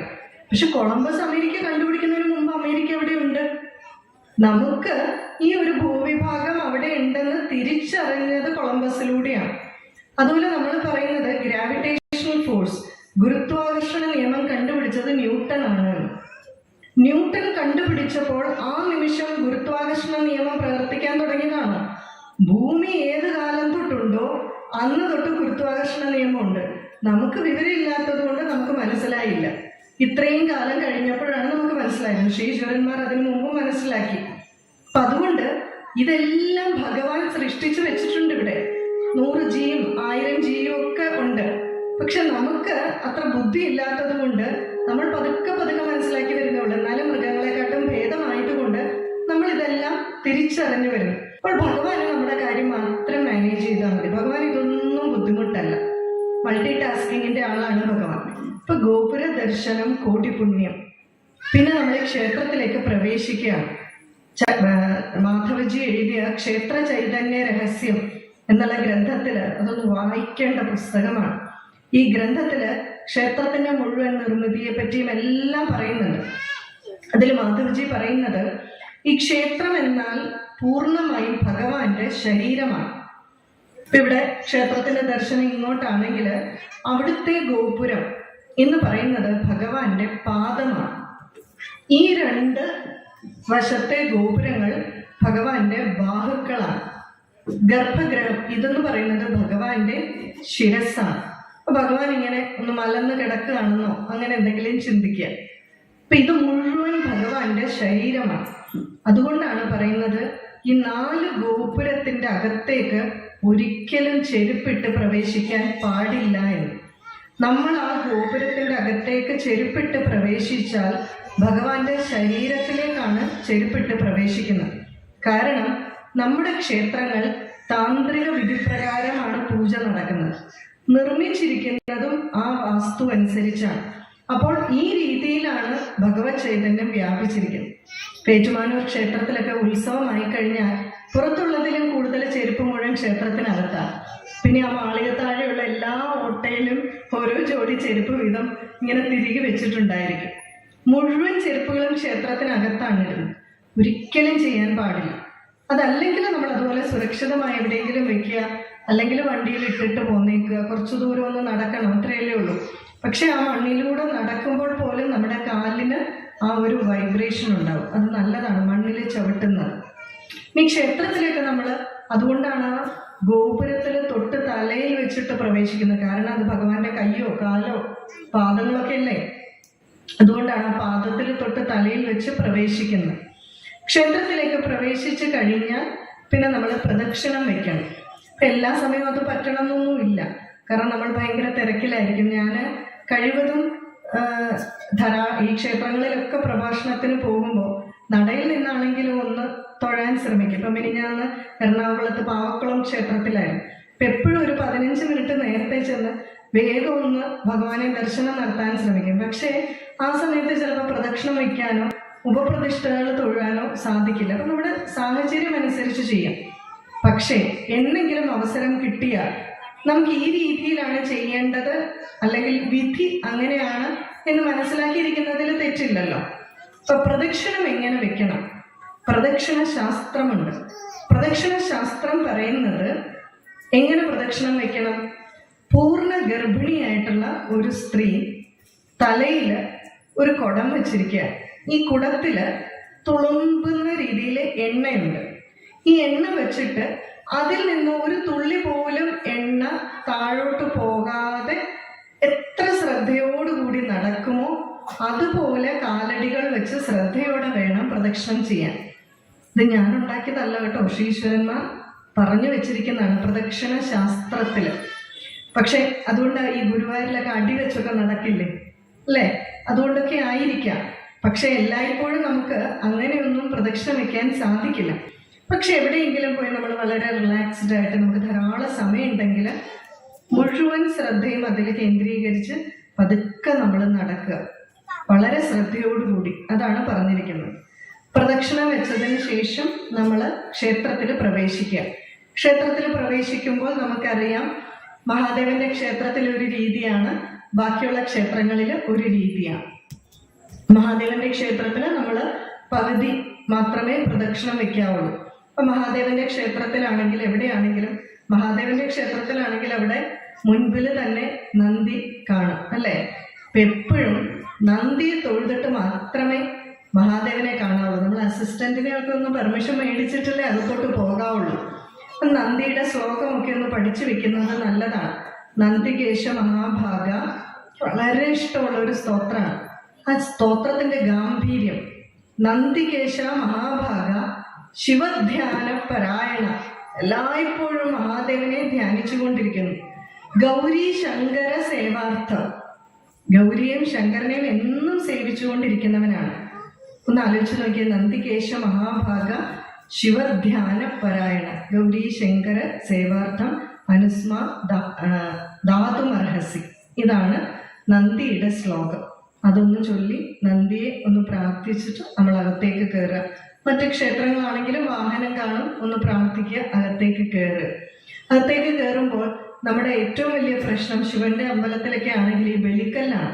അവിടെ എത്തിക്കഴിയുമ്പോൾ ബലിക്കല്ലിന്റെ പുറത്തുകൂടി പോകണോ അകത്തുകൂടി പോകണോ ഒക്കെ കൺഫ്യൂഷനാണ്, അല്ലേ? അത് ഓർക്കാനുള്ള എളുപ്പ വഴി, എല്ലായ്പ്പോഴും പ്രദക്ഷിണം വെക്കുമ്പോൾ ബലിക്കല്ല് വലതുവശത്തായിരിക്കണം നമ്മളുടെ. ഇത് ചെറിയൊരു ടിപ്പ് എന്നുള്ള രീതിയിൽ പറയുന്നതേ ഉള്ളൂ, പക്ഷെ നമുക്ക് മനസ്സിലാക്കാം. അപ്പം നമ്മളിവിടെ പ്രദക്ഷിണം വെക്കുകയാണെങ്കിലും എല്ലായ്പ്പോഴും ബലിക്കല്ല് വലതുവശത്തായിരിക്കണം. ബലിക്കല്ലിനെ പ്രദക്ഷിണം വെച്ച് അഷ്ടദിക്പാലകന്മാരും എല്ലാവരും ഇല്ലേ, അപ്പൊ അവരെ പ്രദക്ഷിണം വെച്ച് അകത്താണെങ്കിലും നമ്മൾ ആ മഹാദേവന്റെ അവിടെ, ഓവിന്റെ അവിടെ ബലിക്കല്ലുണ്ട്, അവിടെ നമ്മൾ ആ ബലിക്കല്ല് വലതുവശത്ത് വരുന്ന രീതിയിൽ പ്രദക്ഷിണം വെക്കുക. ഉപദേവന്മാരെ എല്ലാം തൊഴുക. മഹാദേവന്റെ ക്ഷേത്രത്തിലാണെങ്കിലും എവിടെയാണെങ്കിലും നടുവിൽ പോയി നിന്ന് പ്രാർത്ഥിക്കാതിരിക്കുക. എവിടെയാണെങ്കിലും നേരെ നടുവിൽ കുത്തനെ പോയി ഒരിക്കലും നിൽക്കരുത്. എല്ലായ്പ്പോഴും വശങ്ങളിൽ നിന്ന് പ്രാർത്ഥിക്കുക. അതിന് കാരണം ചൈതന്യം എല്ലായ്പ്പോഴും വേവ്സ് ലൈക്ക് മോഷനാണ്, തരംഗങ്ങളായിട്ടാണ്. സിഗ്സാഗ് മോഷൻ എന്ന് പറയും. അങ്ങനെയല്ലേ തരംഗങ്ങൾ പോവാ, കടലിലെ തിരമാലകളൊക്കെ എങ്ങനെയല്ലേ പോവാ. ഭഗവത് ചൈതന്യം താഴേക്ക് വരുന്നത് സിഗ്സാഗ് മോഷനാണ്. അപ്പൊ നടുവിൽ പോയി നിന്നാൽ കിട്ടില്ല, വശങ്ങളിൽ നിൽക്കണം. വശങ്ങളിൽ നിന്ന് തൊഴുക എന്ന് പറയും. അതുപോലെ തന്നെ ഭഗവാന്റെ സാധാരണ പൊതുവെ ക്രോസ് ചെയ്യാറില്ല, നടുവിൽ കൂടി നമ്മൾ കടക്കാറില്ല. കാരണം മഹാദേവന്റെ ഒക്കെ ക്ഷേത്രത്തിലാണെങ്കിൽ നന്ദി പുറകിലിരിപ്പുണ്ട്. നന്ദി എന്താ ചെയ്യുന്നത്? ഭഗവാനെ തന്നെ നോക്കിക്കൊണ്ടിരിക്കുകയാണ്. അപ്പൊ നന്ദിയുടെ ദൃഷ്ടി മറയും. അതുപോലെ തന്നെ ഇപ്പം അഭേദാനന്ദ ഗുരുദേവന്റെ ആശ്രമത്തിൽ പോയാൽ കൃഷ്ണനും രാധയും ഇങ്ങനെ കണ്ണിക്കണ്ണി നോക്കിയിരിക്കുകയാണ്. അപ്പൊ നമ്മളിങ്ങനെ കുറുകെ പോയി കഴിഞ്ഞാൽ അവരുടെ ദർശനം മറയും. പക്ഷെ അവിടെ കുറുകെ കടക്കാതെ നിവൃത്തിയില്ല, പക്ഷെ നേരെ നടുവിൽ കൂടി നമ്മൾ കടക്കാതിരിക്കുന്നതാണ് നല്ലത്. ഉപപ്രതിഷ്ഠതകളെല്ലാം തൊഴുക. മഹാദേവന്റെ അമ്പലത്തിലാണെങ്കിൽ അങ്ങറ്റത്തെ ഓവിന്റെ അവിടെ എത്തിയാൽ തിരിച്ചു വരണം. സോമസൂത്രം ന ലംഘയേ എന്നാണ് പറയുന്നത്. ഇതിന് പല രീതിയിൽ ആചാര്യന്മാർ പറയുന്നുണ്ട്. അതിന് പല കാരണങ്ങളുണ്ട്. ഒന്ന്, സോമസൂത്രം ന ലംഘയേ, അത് സോമസൂത്രമാണ്, അത് ലംഘിക്കാൻ പാടില്ല, കുറുകെ കടക്കാൻ പാടില്ല. മറ്റൊന്ന് പറയുന്നത്, ഭഗവാന്റെ ശിരസിൽ ഗംഗയുണ്ട്, ഗംഗയിൽ നിന്ന് ഒഴുകി വരുന്ന ജലം അതിലൂടെയാണ് പോകുന്നത്. അപ്പോ ഈ അത് കഴിഞ്ഞ് കടക്കാൻ പാടില്ല എന്ന് പറയുന്നതിന് കാരണം താന്ത്രിക വിധി പ്രകാരം, കേരളത്തിലെ ക്ഷേത്രങ്ങള് താന്ത്രിക വിധി പ്രകാരമാണ്. ഇത് ഇപ്പൊ കേദാറിൽ പോയാൽ നമുക്ക് പകുതിയല്ല പ്രദക്ഷിണം, മുഴുവനാണ് പ്രദക്ഷിണം. കേരളത്തിലാണ് ഇങ്ങനെ. അതിന് കാരണം കേരളത്തിലെ ക്ഷേത്രങ്ങൾ താന്ത്രിക വിധി പ്രകാരമാണ് നിർമ്മിച്ചിരിക്കുന്നത്.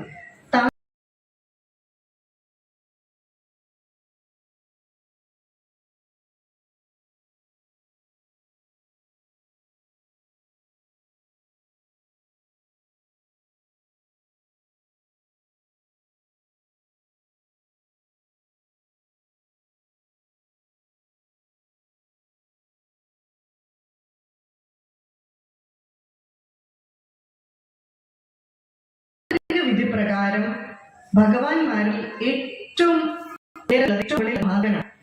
പറയുന്നത് നമുക്ക് തിരിച്ചു വെക്കുക. ഇങ്ങനെ ഒരു വളർത്തിരിക്കാൻ കാരണം ഒന്നുമില്ല. അവിടെ കഴിഞ്ഞാൽ ഒന്നുമില്ല, അത് എന്ന് പറയും. പിന്നെ എല്ലാ ക്ഷേത്രങ്ങളിലും ഒരുമാതിരിപ്പെട്ട വലിയ ക്ഷേത്രങ്ങളിലെല്ലാം കാണാറുണ്ട്. ഇത് സാധാരണ ക്ഷേത്രങ്ങളിലെ പൂജകളൊന്ന് ശ്രദ്ധിച്ചാൽ മാത്രമേ നമുക്ക് മനസ്സിലാവൂ ഇത് ആരാണ്. ആ ശിവലിംഗം എന്ന് പറയുന്നത് ഭഗവാന്റെ നിവേദ്യത്തിന്റെ ഉച്ഛിഷ്ടം കഴിക്കാൻ ആദ്യത്തെ യോഗ്യത ഉള്ളയാളാണ്. അതായത് ഇവിടെ ഇപ്പൊ തിരുമേനിമാർക്കൊക്കെ അറിയാം, പൂജ കഴിഞ്ഞ് നിവേദ്യം കഴിഞ്ഞ് നമ്മൾ പൂജ ശ്രദ്ധിച്ചാൽ മണി അടിച്ചിട്ട് അകത്ത് കയറും. എന്നിട്ട് നട തുറന്നിട്ട് വീണ്ടും അകത്ത് ചെന്നിട്ടാണ് ഈ പൂജ പൂർത്തിയാക്കുന്നത്. അതെങ്ങനെയാണെന്ന് വെച്ചാൽ വീണ്ടും അകത്ത് ചെന്നിട്ട് ഭഗവാന്റെ പീഠത്തില് നിവേദ്യം വെച്ചിട്ട് പഞ്ചപ്രാണാഹുതി പ്രകാരം ഓം പ്രാണായ സ്വാഹാത്ത് പറഞ്ഞ് ഭഗവാന് നിവേദ്യം അർപ്പിച്ചിട്ട് പിന്നെ ഈ ഓവിന്റെ അവിടെയുള്ള അദ്ദേഹം അകത്തിരുന്നുകൊണ്ട്, അദ്ദേഹത്തിന്റെ പേര് നിർമാല്യധാരി എന്നാണ്. ആ നിർമാല്യധാരിക്ക് അവിടെ വെച്ചുകൊണ്ട് തന്നെ നിവേദിക്കും. പഞ്ചപ്രാണാഹുതി പ്രകാരം ഭഗവാന്റെ നിവേദ്യം, അതായത് അതിന്റെ ഉച്ഛിഷ്ടം ആദ്യം കഴിക്കാൻ അർഹതയുള്ളയാണ്. അത് ഓരോരുത്തർക്കും മഹാവിഷ്ണുവിന്റെ വേറെ ആയിരിക്കും, ദേവിയുടെ വേറെ ആയിരിക്കും, ഓരോരുത്തർക്കും ഓരോ പേരാണ്. ഇത് നിർമാല്യധാരിയാണ്. അപ്പൊ ആ നിർമാല്യധാരി അവിടെയുണ്ട്. പിന്നെ നമ്മൾ തിരിച്ചു വന്ന് ക്ഷേത്രത്തിൽ പ്രദക്ഷിണം വെച്ച് നമ്മൾ ബാക്കി തൊഴുത് പുറത്തിറങ്ങുക. കഴിയുന്ന സമയവും നാമം ജപിക്കുക. ഇനി എന്താണ് ജപിക്കുക? ഈ ജപിക്കുന്നത് വളരെ വലിയൊരു പ്രശ്നമാണ് നമുക്ക് ക്ഷേത്രത്തിൽ വന്ന്. കാരണം ക്ഷേത്രത്തിൽ നമ്മൾ വരുമ്പോൾ ഇപ്പൊ ഇവിടെ ആത്മന, മഹാസ്വന ഇങ്ങനെയൊക്കെ ഉണ്ട്.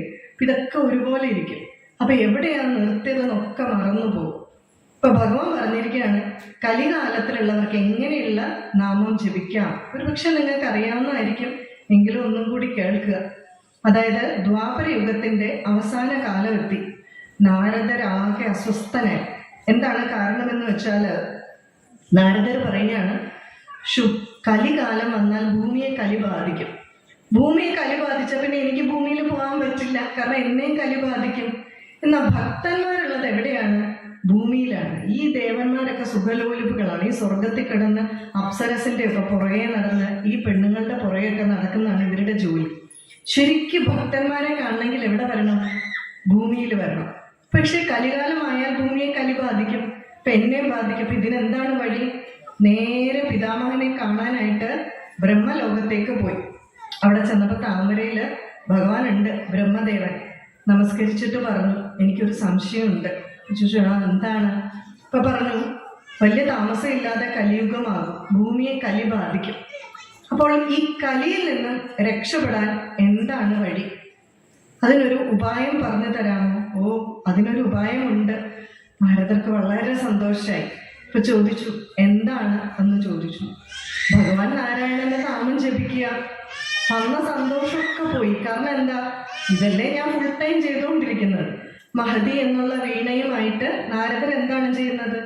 നാരായണ നാരായണ നാരായണ എന്നാണ് ചൊല്ലുന്നത്. അപ്പൊ സന്തോഷമൊക്കെ പോയി. പക്ഷെ ബുദ്ധിയുണ്ട്. പിതാമഹൻ വെറുതെ ഒരു കാര്യം പറയില്ല. അപ്പൊ എന്ത് പറഞ്ഞു? ഒന്നും കൂടെ ആലോചിച്ചിട്ട് പറഞ്ഞു, ഈ കലികാലത്ത് ചൊല്ലാൻ മാത്രമായിട്ട് എന്തെങ്കിലും പ്രത്യേക ഒരു നാമമുണ്ടോ എന്ന് ചോദിച്ചു. അപ്പോൾ പറഞ്ഞു, കലികാലത്തിൽ മാത്രമായിട്ട് ചൊല്ലാൻ ഒരു നാമമുണ്ട്, അത് ഞാൻ നിനക്ക് ഉപദേശിച്ചു തരാം എന്ന് പറഞ്ഞ് ബ്രഹ്മദേവൻ നാരദർക്ക് ആദ്യമായി ഉപദേശിച്ചു കൊടുത്ത മന്ത്രമാണ് ഹരേ രാമ രാമ രാമ ഹരേ ഹരേ, ഹരേ കൃഷ്ണ കൃഷ്ണ കൃഷ്ണ ഹരേ ഹരേ. ഈ രംഗം കലിസന്തരണ ഉപനിഷത്തില് വർണ്ണിക്കുന്നുണ്ട്. ഈ നാമത്തിന്റെ പ്രത്യേകത എന്താണെന്ന് ബ്രഹ്മദേവൻ പറയുന്നുണ്ട്. ഇതെത്ര നാമമാണ്? ഹരി എന്ന് പറഞ്ഞാൽ നാരായണൻ. ഹരേ രാമ രാമ രാമ ഹരേ ഹരേ, ഹരേ കൃഷ്ണ കൃഷ്ണ കൃഷ്ണ ഹരേ ഹരേ. ഒറ്റ പ്രാവശ്യം ചൊല്ലിയാൽ ഭഗവാന്റെ 16 നാമങ്ങൾ ചൊല്ലുന്നതിന് തുല്യം. ഇനി ബ്രഹ്മദേവൻ ഇതിന്റെ ഫലശ്രുതി പറയുന്നുണ്ട്. ഇത് 100 കോടി ജപിച്ചാൽ ബ്രഹ്മഹത്യാപാപം തീരും, 1000 കോടി ജപിച്ചാൽ ഇങ്ങനെ ധാരാളം ഫലങ്ങൾ പറയുകയാണ്. അതെല്ലാം കഴിഞ്ഞിട്ട് പറയുകയാണ്, കലികാലത്തിലെ ജനങ്ങളായതുകൊണ്ട് എന്തെങ്കിലും നമ്മൾ എക്സ്ക്യൂസ് കണ്ടുപിടിക്കും ജപിക്കാൻ. ഒന്നും കുളിച്ചില്ല, ഇന്ന് മീൻ കഴിച്ചു, അല്ലെങ്കിൽ മുട്ട കഴിച്ചു, അല്ലേ, കുളിച്ചില്ല, ഇങ്ങനെയൊക്കെ പറയും. അപ്പൊ അതുകൊണ്ട് ബ്രഹ്മദേവൻ പറയുകയാണ്, ഒരു തരത്തിലുള്ള ശുദ്ധിയോ ഒന്നും നോക്കണ്ട, എപ്പോ വേണമെങ്കിലും ചൊല്ലാം. ഹരിനാമകീർത്തനത്തിൽ അതല്ലേ, മൃദുവായ പെണ്ണിനും ഇരപ്പനും ദാഹകൻ ഏത് സമയത്തും ചൊല്ലാന്ന് പറയാം. ഇതിനൊരു ഉദാഹരണം പറയാറുണ്ട്. ഭഗവാൻ ശ്രീ സത്യസായി ബാബ പറഞ്ഞതാണ്. ഒരിക്കല് നാരദർ ഒരു കൃഷിക്കാരന്റെ അടുക്കലെത്തി. അപ്പൊ കൃഷിക്കാരൻ ഒരു ദിവസം ഒരു നാമം പോലും ജപിക്കാറില്ല. അപ്പൊ ഈ കൃഷിക്കാരനോട് ചോദിച്ചു, എന്തുകൊണ്ടാണ് നാമം ജപിക്കാറില്ലാത്തത്? എനിക്ക് സമയമില്ല. അങ്ങനെയുണ്ട്, ഒരു നാമം പോലും ജപിക്കാൻ സമയമില്ലാതെ? അങ്ങേക്ക് സംശയമുണ്ട്, ഒരു ദിവസം കൂടെ എൻ്റെ കൂടെ ഇരുന്നോ, അപ്പൊ മനസ്സിലാവും. നാരദർ വിചാരിച്ചു, എന്നാ അദ്ദേഹത്തിന്റെ കൂടെ ഒരു ദിവസം ഇരിക്കാം. രാവിലെ തൊട്ട് രാത്രി വരെ നോക്കിയിട്ട് ഇദ്ദേഹം നിർത്താതെ ജോലിയാണ്. ശരിയാണ്. അത് കഴിഞ്ഞ് അദ്ദേഹം ക്ഷീണിച്ചങ്ങ് കിടക്കുകയാണ്. അത്രമാത്രം ഒന്നും പറയാൻ പോലും പറ്റില്ലാത്തൊരവസ്ഥയിൽ ഉറങ്ങുകയാണ്. നാരദർ വിചാരിച്ചു, പക്ഷെ അങ്ങനെ വിട്ടുകൊടുക്കാൻ പറ്റില്ലല്ലോ. അപ്പൊ നാരദർ നോക്കിയപ്പോ ഒരു സമയമുണ്ട്. ഇദ്ദേഹം രാവിലെ മലമൂത്ര വിസർജനത്തിനായി നദിക്കരയിലേക്ക് പോകും. അപ്പൊ ഇദ്ദേഹത്തിനോട് ചോദിച്ചു, ആ സമയം ഒന്ന് നാമം ജപിച്ചാലോ? കൃഷിക്കാരൻ വിചാരിച്ചു, ആ സമയം നാമം ജപിക്കുന്ന ഇപ്പൊ എന്താ കുഴപ്പമല്ലേ, മലമൂത്ര വിസർജനത്തിന് അങ്ങോട്ട് പോകുന്ന സമയമാണ്. അപ്പൊ ഇദ്ദേഹം എന്ത് ചെയ്തു, ജപിക്കാൻ തുടങ്ങി. പക്ഷെ ഈ നാമം ജപിക്കാൻ തുടങ്ങിയപ്പോ അതിന്റെ ഹരം കയറി കഴിഞ്ഞപ്പോൾ മലമൂത്ര വിസർജനം ചെയ്തുകൊണ്ടിരിക്കുന്ന സമയത്തും ഇദ്ദേഹത്തിന് നിർത്താൻ സാധിച്ചില്ല. ഈ രാമനാമ എവിടെ ജപിച്ചാലും അവിടെ ആര് വരും? ഹനുമാൻ സ്വാമി വരും. ഹനുമാൻ സ്വാമി വന്ന് നോക്കുമ്പോ തൻ്റെ നാഥന്റെ നാമം എപ്പോഴാണ് ജപിക്കുന്നത്? മലമൂത്ര വിസർജനം ചെയ്യുമ്പോൾ കൂട്ടത്തു കർണക്കുറ്റി നോക്കി ഒറ്റയടി. വളരെ സന്തോഷവാനായിട്ട് ഭഗവാനോട് പറയാനായിട്ട് വരികയാണ്, ശ്രീരാമചന്ദ്ര സ്വാമിയോട്. അവിടെ വന്നത് പറയാൻ തുടങ്ങുമ്പോൾ ഭഗവാന്റെ കവിളില് 5 വിരലിന്റെ പാട്. ഭഗവാൻ ഇതെന്താ പറ്റിയത്? അപ്പൊ പറഞ്ഞു, എൻ്റെ ഒരു ഭക്തൻ എനിക്കിട്ട് തന്നതാണ്. അതായത് ഭക്തനിട്ട് കൊടുത്തത് ആർക്കിട്ട് കിട്ടി? ഭഗവാനിട്ട് കിട്ടി. അതായത് ഈ സമയത്ത് പോലും ചൊല്ലാം. ഇനി പിന്നെ അതിൽ കൂടുതൽ പറയണ്ടല്ലോ. ഈ സമയത്ത് പോലും രാമനാമം ചൊല്ലാൻ പറ്റും. ഈ രാമനാമത്തിന്റെ ഒരു പ്രത്യേകത എന്താണെന്നറിയോ? ഇപ്പൊ നമ്മൾ ബസ്സിൽ കയറി രാമനാമം ചൊല്ലാൻ നേരത്ത് കണ്ടക്ടർ വന്നു, നമുക്ക് ആ ചൊല്ലിക്കൊണ്ടിരിക്കുന്ന രാമ തീർത്തിട്ട് മിണ്ടാൻ സാധിക്കും അല്ലേ?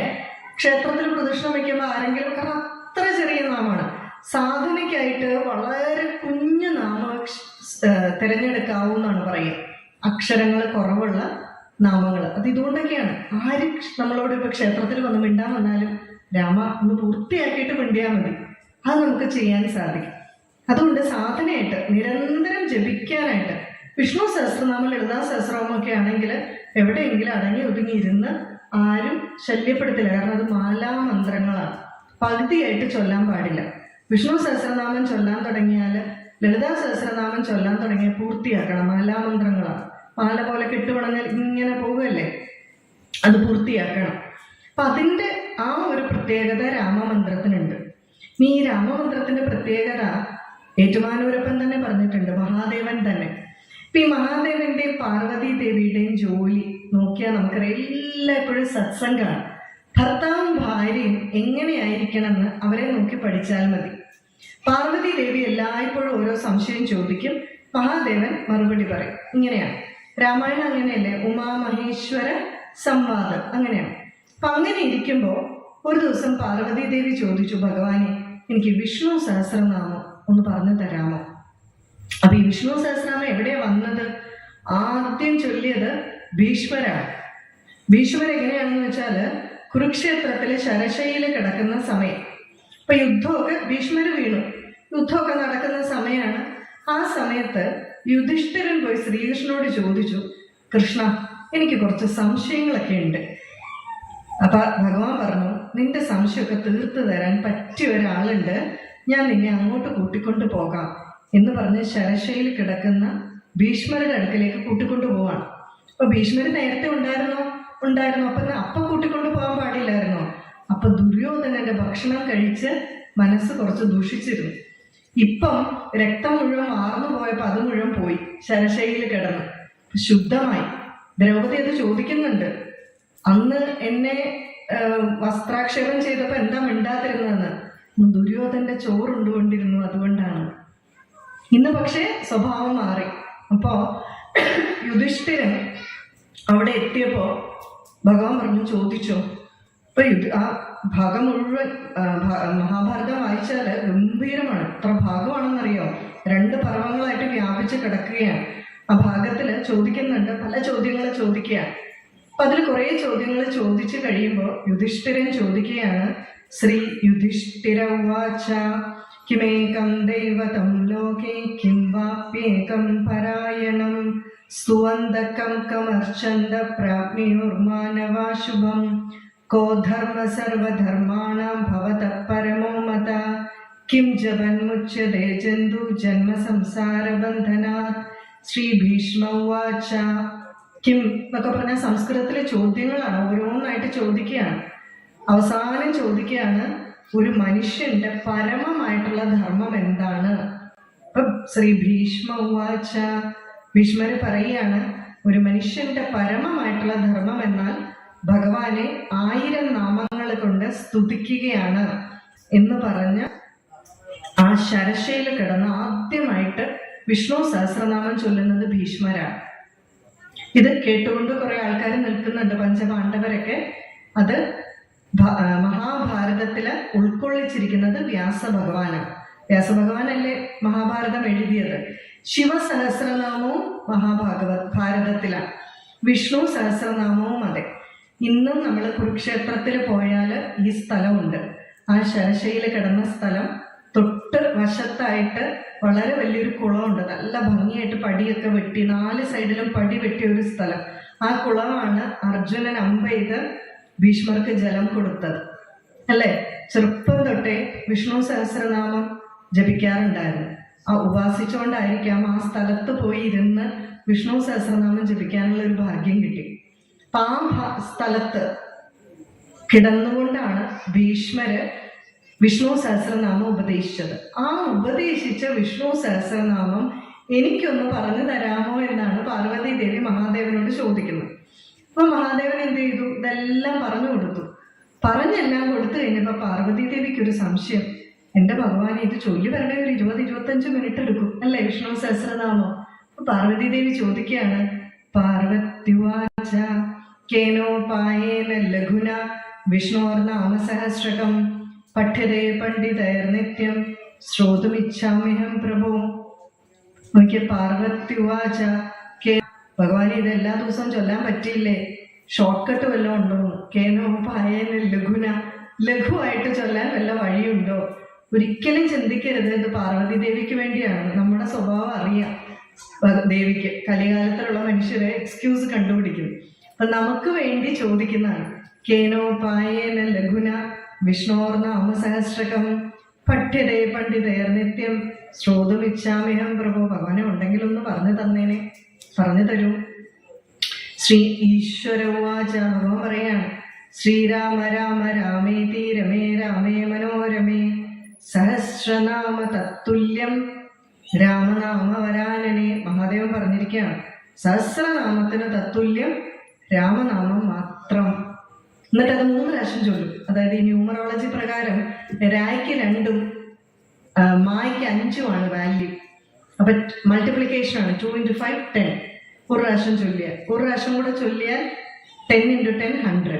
ഒരു പ്രാവശ്യം കൂടെ ചൊല്ലിയാൽ × 10,000 സഹസ്രനാമം ചൊല്ലുന്നതിന് തുല്യവും. അതുകൊണ്ട് ഈ ശ്രീരാമൻ, ഞങ്ങളൊക്കെ കുഞ്ഞിലെ എൻ്റെയൊക്കെ കുടുംബത്തിൽ എങ്ങനെയായിരുന്നു എന്ന് വെച്ചാൽ, എൻ്റെ അമ്മ 11 പേരാണ് അവർ.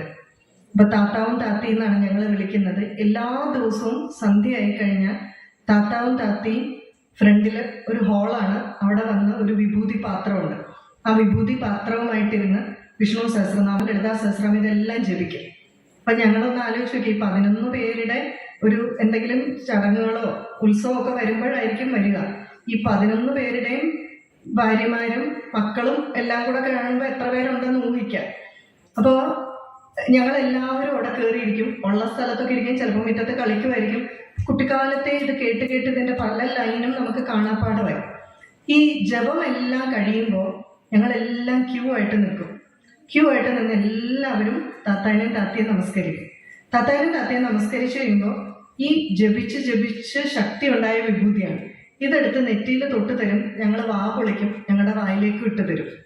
ഇത് സ്ഥിരം എത്രയോ വർഷങ്ങളായിട്ട് അവർ ജീവിച്ചിരിക്കുന്ന കാലം മുഴുവൻ ഇത് കൊണ്ടുപോയിക്കൊണ്ടിരുന്ന ഒരു കാര്യമാണ്. അപ്പൊ ഇവിടെ മഹാദേവൻ പാർവതിയോട് ഇതെല്ലാം പറഞ്ഞു കഴിഞ്ഞപ്പോൾ പാർവതി ദേവി എക്സ്ക്യൂസ് ചോദിച്ചു, ഇങ്ങനെ ചൊല്ലിയാൽ മതി എന്ന് പറഞ്ഞു. അപ്പൊ വീണ്ടും ഒരു സംശയം, ഈ ശൈവരും വൈഷ്ണവരും ഉണ്ട്. അപ്പൊ വൈഷ്ണവർക്ക് ഈ രാമനാമം ചൊല്ലാൻ ചിലപ്പോൾ ഒരു സംശയമുണ്ട്. അവരുടെ മന്ത്രം എന്ന് പറഞ്ഞാൽ ഓം നമോ നാരായണായ ആണ്. ശൈവരുടെ മന്ത്രം ഓം നമ ശിവായാണ്. അപ്പൊ ഈ രാമനാമം ചൊല്ലാൻ ചിലപ്പോൾ ഒരു മടി കാണും. കാര്യം പറഞ്ഞാൽ ദശാവതാരത്തിൽ പെട്ടതാണ് രാമനെങ്കിലും ഭഗവാൻ ഇതിന് മറുപടി പറയുന്നുണ്ട്.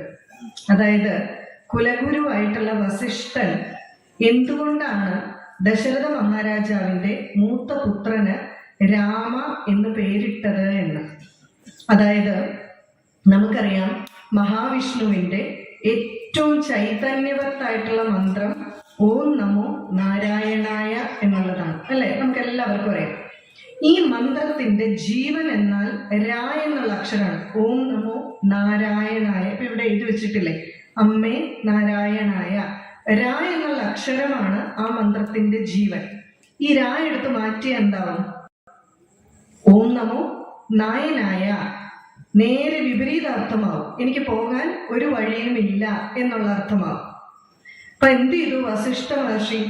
മഹാവിഷ്ണുവിന്റെ ഏറ്റവും ചൈതന്യവത്തായിട്ടുള്ള മന്ത്രത്തിന്റെ ജീവൻ എടുത്തു, രാ. പിന്നെ മഹാദേവന്റെ ഏറ്റവും ചൈതന്യവത്തായിട്ടുള്ള മന്ത്രമാണ് ഓം നമഃശിവായ. ആ മന്ത്രത്തിന്റെ ജീവൻ എന്ന് പറയുന്നത് മാ എന്നുള്ള അക്ഷരമാണ്. ഈ മാ എടുത്ത് മാറ്റിയാൽ ഓ ന ശിവായ എന്നാവും. അതായത് എനിക്ക് യാതൊരു സൗഖ്യവും വേണ്ട, നമ്മൾ എന്താണോ ഉദ്ദേശിക്കുന്നത് അതിന്റെ വിപരീതാർത്ഥമാവും. ഈ രണ്ട് അക്ഷരങ്ങളും കൂടി എടുത്തിട്ടാണ് കുലഗുരുവായിട്ടുള്ള വസിഷ്ഠൻ ശ്രീരാമചന്ദ്ര സ്വാമിക്ക് ഈ പേര് നൽകിയത്, ദശരഥ മഹാരാജാവിന്റെ മൂത്ത പുത്രന് ഇട്ടത്. അപ്പൊ അതുകൊണ്ട് അതില് വൈഷ്ണവ ചൈതന്യവുമുണ്ട്, ശൈവ ചൈതന്യവുമുണ്ട്. ഇവിടുത്തെ ചൈതന്യവുമുണ്ട്, അമ്മയെ നാരായണായ എന്നല്ലേ നമ്മൾ പറയുന്നത്. ആ ചൈതന്യവുമുണ്ട്. അതായത് ആർക്കും ഏത് കാലത്തും ഏതവസ്ഥയിലും ചൊല്ലാൻ പറ്റുന്ന മന്ത്രമാണ് രാമമന്ത്രം. പക്ഷേ അതുകൊണ്ടാണ് പണ്ട് കാലത്ത് അമ്മൂമ്മമാര് സന്ധ്യ കഴിഞ്ഞപ്പോൾ രാമനാമം ജപിക്കാം എന്ന് പറഞ്ഞ് കൂട്ടിക്കൊണ്ടു പോകുന്നത്. ഈ കലികാലത്ത് നമുക്ക് ജപിക്കാൻ പറ്റുന്ന ഏറ്റവും ഉത്തമമായിട്ടുള്ള മന്ത്രമാണ് രാമമന്ത്രം. ഇനി നമ്മൾ ക്ഷേത്രത്തിൽ എന്തെല്ലാം ശ്രദ്ധിക്കണം, ക്ഷേത്രത്തിൽ എന്തെല്ലാം നമുക്ക് നടത്തണം. ഇപ്പൊ ഇവിടെ ഭാഗവത സപ്താഹം നടക്കുകയാണ്. ഭാഗവത സപ്താഹത്തിന്റെ പ്രത്യേകത എന്താണെന്ന് ഭാഗവതത്തിലെ തന്നെ മഹാത്മ്യം പറയുന്ന ഭാഗത്ത് പറയുന്നുണ്ട്. ആ മഹാത്മ്യത്തില് ഒരു രംഗം പറയുന്നുണ്ട്. അതായത് നമുക്കറിയാം ഭാഗവതം എന്ന് പറഞ്ഞാൽ പരീക്ഷിത്ത് മഹാരാജാവിന് ശ്രീ ശുഖബ്രഹ്മം ഉപദേശിച്ച് കൊടുക്കുന്നതാണ്. പരീക്ഷിത്ത് മഹാരാജാവിന് ശാപം ലഭിച്ചു. വളരെ കുറഞ്ഞ ദിവസത്തിനുള്ളിൽ അദ്ദേഹം തക്ഷകൻ കടിച്ചു മരിക്കും. അപ്പൊ അതുകൊണ്ട് നദീതീരത്ത് സത്സംഗം നടത്തുകയാണ്. ശ്രീ ശുഖൻ ഉപദേശിക്കാൻ തുടങ്ങാൻ പോവുകയാണ്. ഈ സമയത്ത് ഒരു രംഗമുണ്ടായി. ദേവന്മാര് അമൃത കുംഭവുമായിട്ട് അവിടെ വന്നു. അമൃത കലശം, ദേവന്മാരുടെ കയ്യിലല്ലേ അമൃതമുള്ളത്. അമൃതിന്റെ പ്രത്യേകത എന്താ? അമൃത് കുടിച്ചാൽ മരണമില്ല എന്നാണ് പറയുന്നത്. ഈ അമൃത കലശം മുൻപിൽ കൊണ്ടുവച്ചിട്ട് ദേവന്മാര് ശ്രീശുഖ ബ്രഹ്മത്തിനോട് പറഞ്ഞു, ഈ അമൃത കലശം എടുത്തിട്ട് നിങ്ങൾ എല്ലാവരും ചിരഞ്ജീവികളാകുക. പരീക്ഷിത്ത് അവിടെ ശാപം കിട്ടി ഇരിപ്പുണ്ട്. എത്ര ദിവസം ഉണ്ടെന്ന് അറിയില്ല, 7 ദിവസം എന്നാണ് പറഞ്ഞിരിക്കുന്നത്. തക്ഷണം വന്ന് കൊത്തും. ഈ പരീക്ഷത്തിന്റെ സ്ഥാനത്ത് നമ്മളായിരുന്നെങ്കിൽ നമ്മൾ എന്ത് ചെയ്തേനെ? ചാടി വീണേനെ അല്ലേ അമൃത കുംഭം കിട്ടുമ്പോ. അപ്പൊ ദേവന്മാര് പറഞ്ഞു, ഈ അമൃത കുംഭം എടുത്തിട്ട് ഭാഗവതമാകുന്ന അമൃതം ഞങ്ങൾക്ക് നൽകുക എന്ന്. ശുഖബ്രഹ്മത്തിന് അപ്പോഴേ കാര്യം മനസ്സിലായി. ഈ ദേവന്മാര് സ്വാർത്ഥന്മാരാണ്, സ്വന്തം കാര്യം നേടാൻ അവര് ഏറ്റവും മിടുക്കന്മാരാണ്.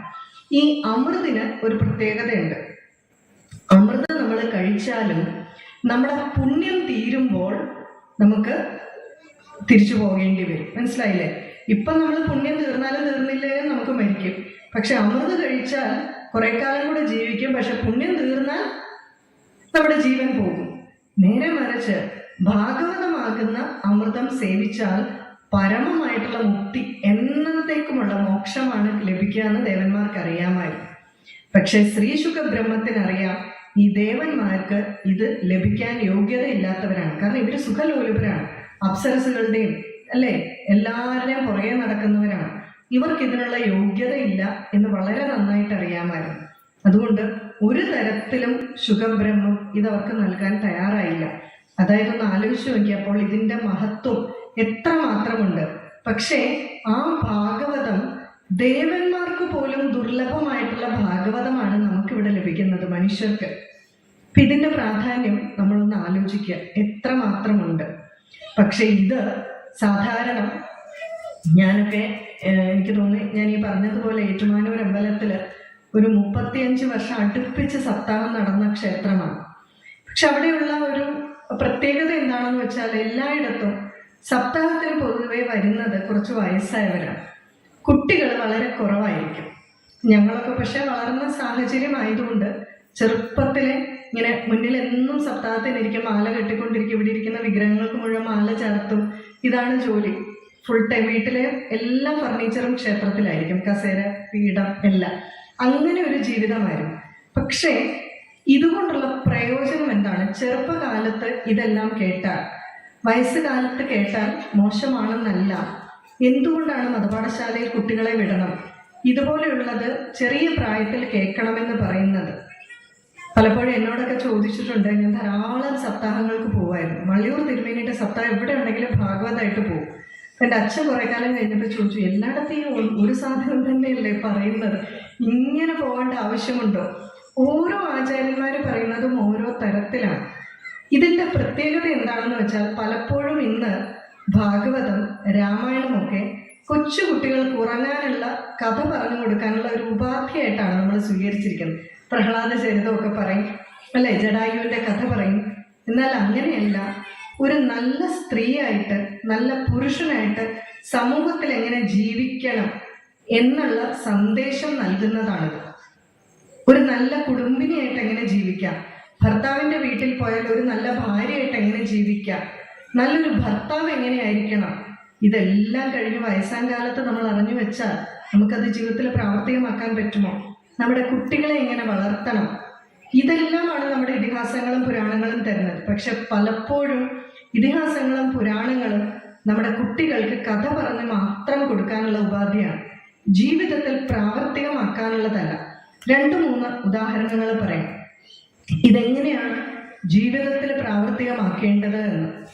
നമ്മൾ സാധാരണ പറയാറുണ്ട്, കുട്ടികൾ കുരുത്തക്കേട് കാണിക്കുമ്പോൾ ഭർത്താവിനോട് പറയും, അതെങ്ങനെയാ നിങ്ങളുടെ സ്വഭാവമല്ലേ കാണിക്കുന്നത്, അല്ലെ? ചിലപ്പോൾ പറയും.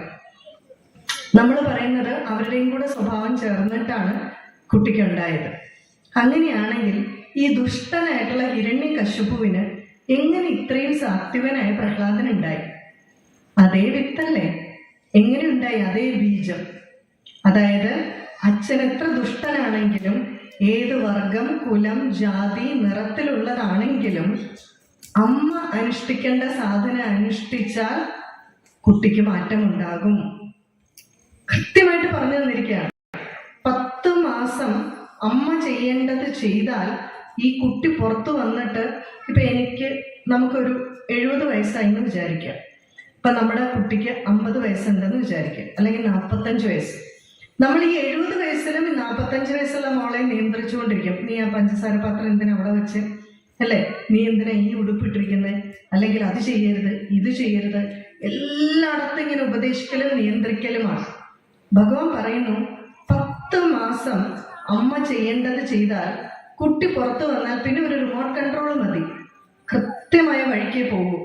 പണ്ടൊക്കെ അമേരിക്കക്കാര് പറഞ്ഞു, പ്രസവിച്ചു കഴിഞ്ഞ് 6 മാസം കഴിഞ്ഞ് തല ഉറച്ചു കഴിയുമ്പോഴാണ് കുട്ടിക്ക് ബുദ്ധി, നല്ല കാര്യങ്ങൾ പറഞ്ഞു കൊടുക്കേണ്ടത് എന്ന്.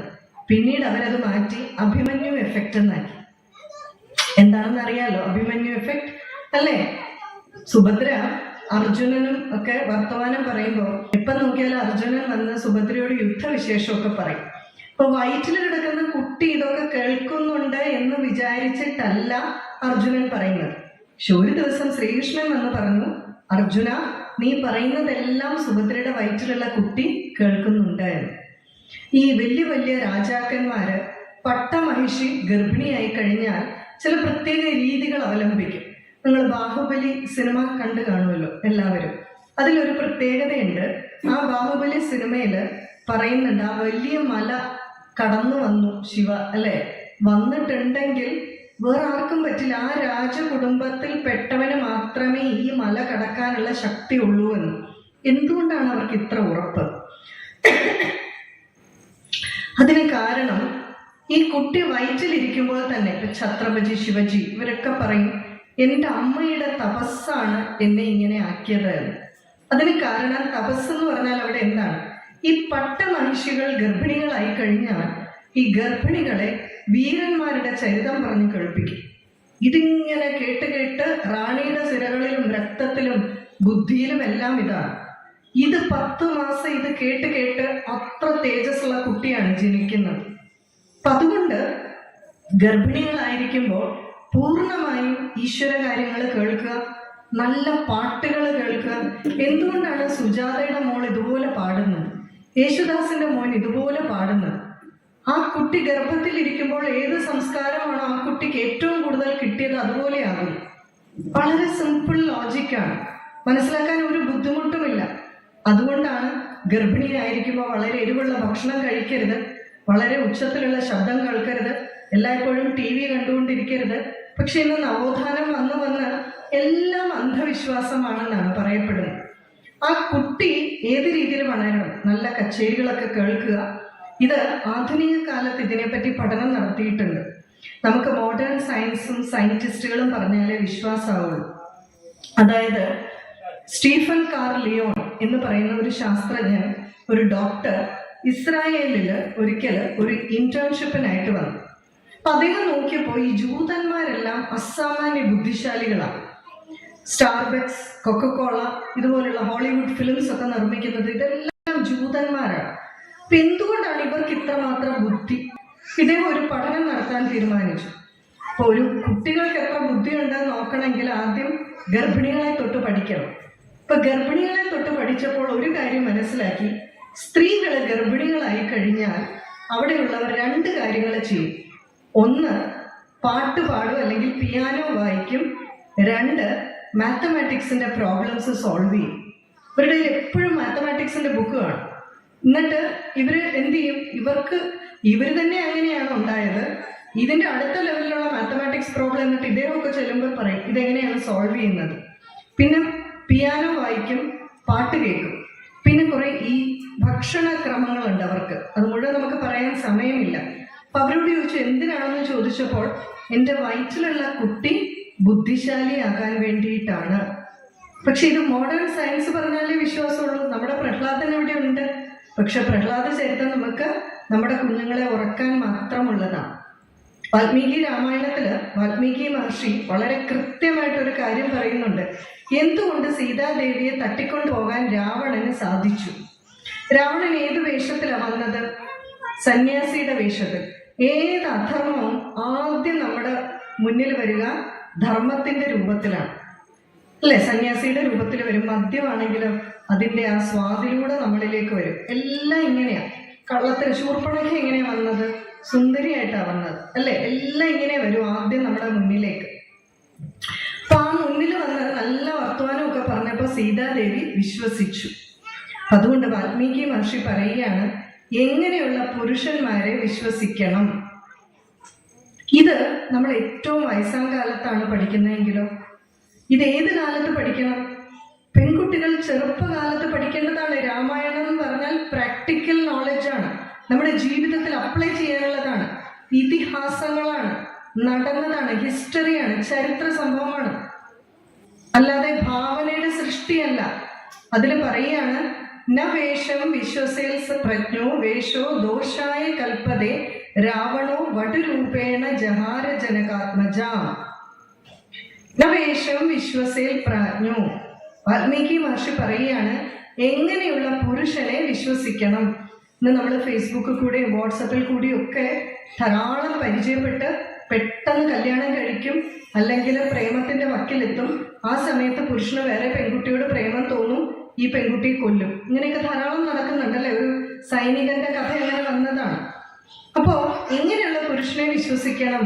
ന വേഷം വിശ്വസേൽ പ്രാജ്ഞോ. ഒരിക്കലും ഒരു പുരുഷന്റെ വേഷം കണ്ട് വിശ്വസിക്കരുത്. പിന്നെ രണ്ടാമത് പറഞ്ഞിരിക്കുന്നത് ഭാഷണം കണ്ട്, വർത്തമാനം കേട്ട്, സോപ്പിട്ട് വർത്തമാനമൊക്കെ പറയും, ഇതൊന്നും കേട്ട് വിശ്വസിക്കരുത്. സീതയ്ക്ക് അതല്ലേ പറ്റിയത്? സന്യാസ വേഷം കണ്ടു, രാവണൻ നല്ല രീതിയിൽ ഞാൻ സന്യാസിയാന്നൊക്കെ പറഞ്ഞു, അതൊക്കെ കേട്ട് വിശ്വസിച്ചു. എങ്ങനെയുള്ള പുരുഷനെ വിശ്വസിക്കണം? അവന്റെ മനസ്സ് മനസ്സിലാക്കണം. കുറെ കാലം നമ്മൾ പരിചയപ്പെട്ടോ അല്ലെങ്കിൽ സംസാരിക്കുമ്പോഴോ പരിചയപ്പെട്ട് കഴിയുമ്പോൾ അവന്റെ മനസ്സ് നമുക്ക് മനസ്സിലാക്കാൻ സാധിക്കും.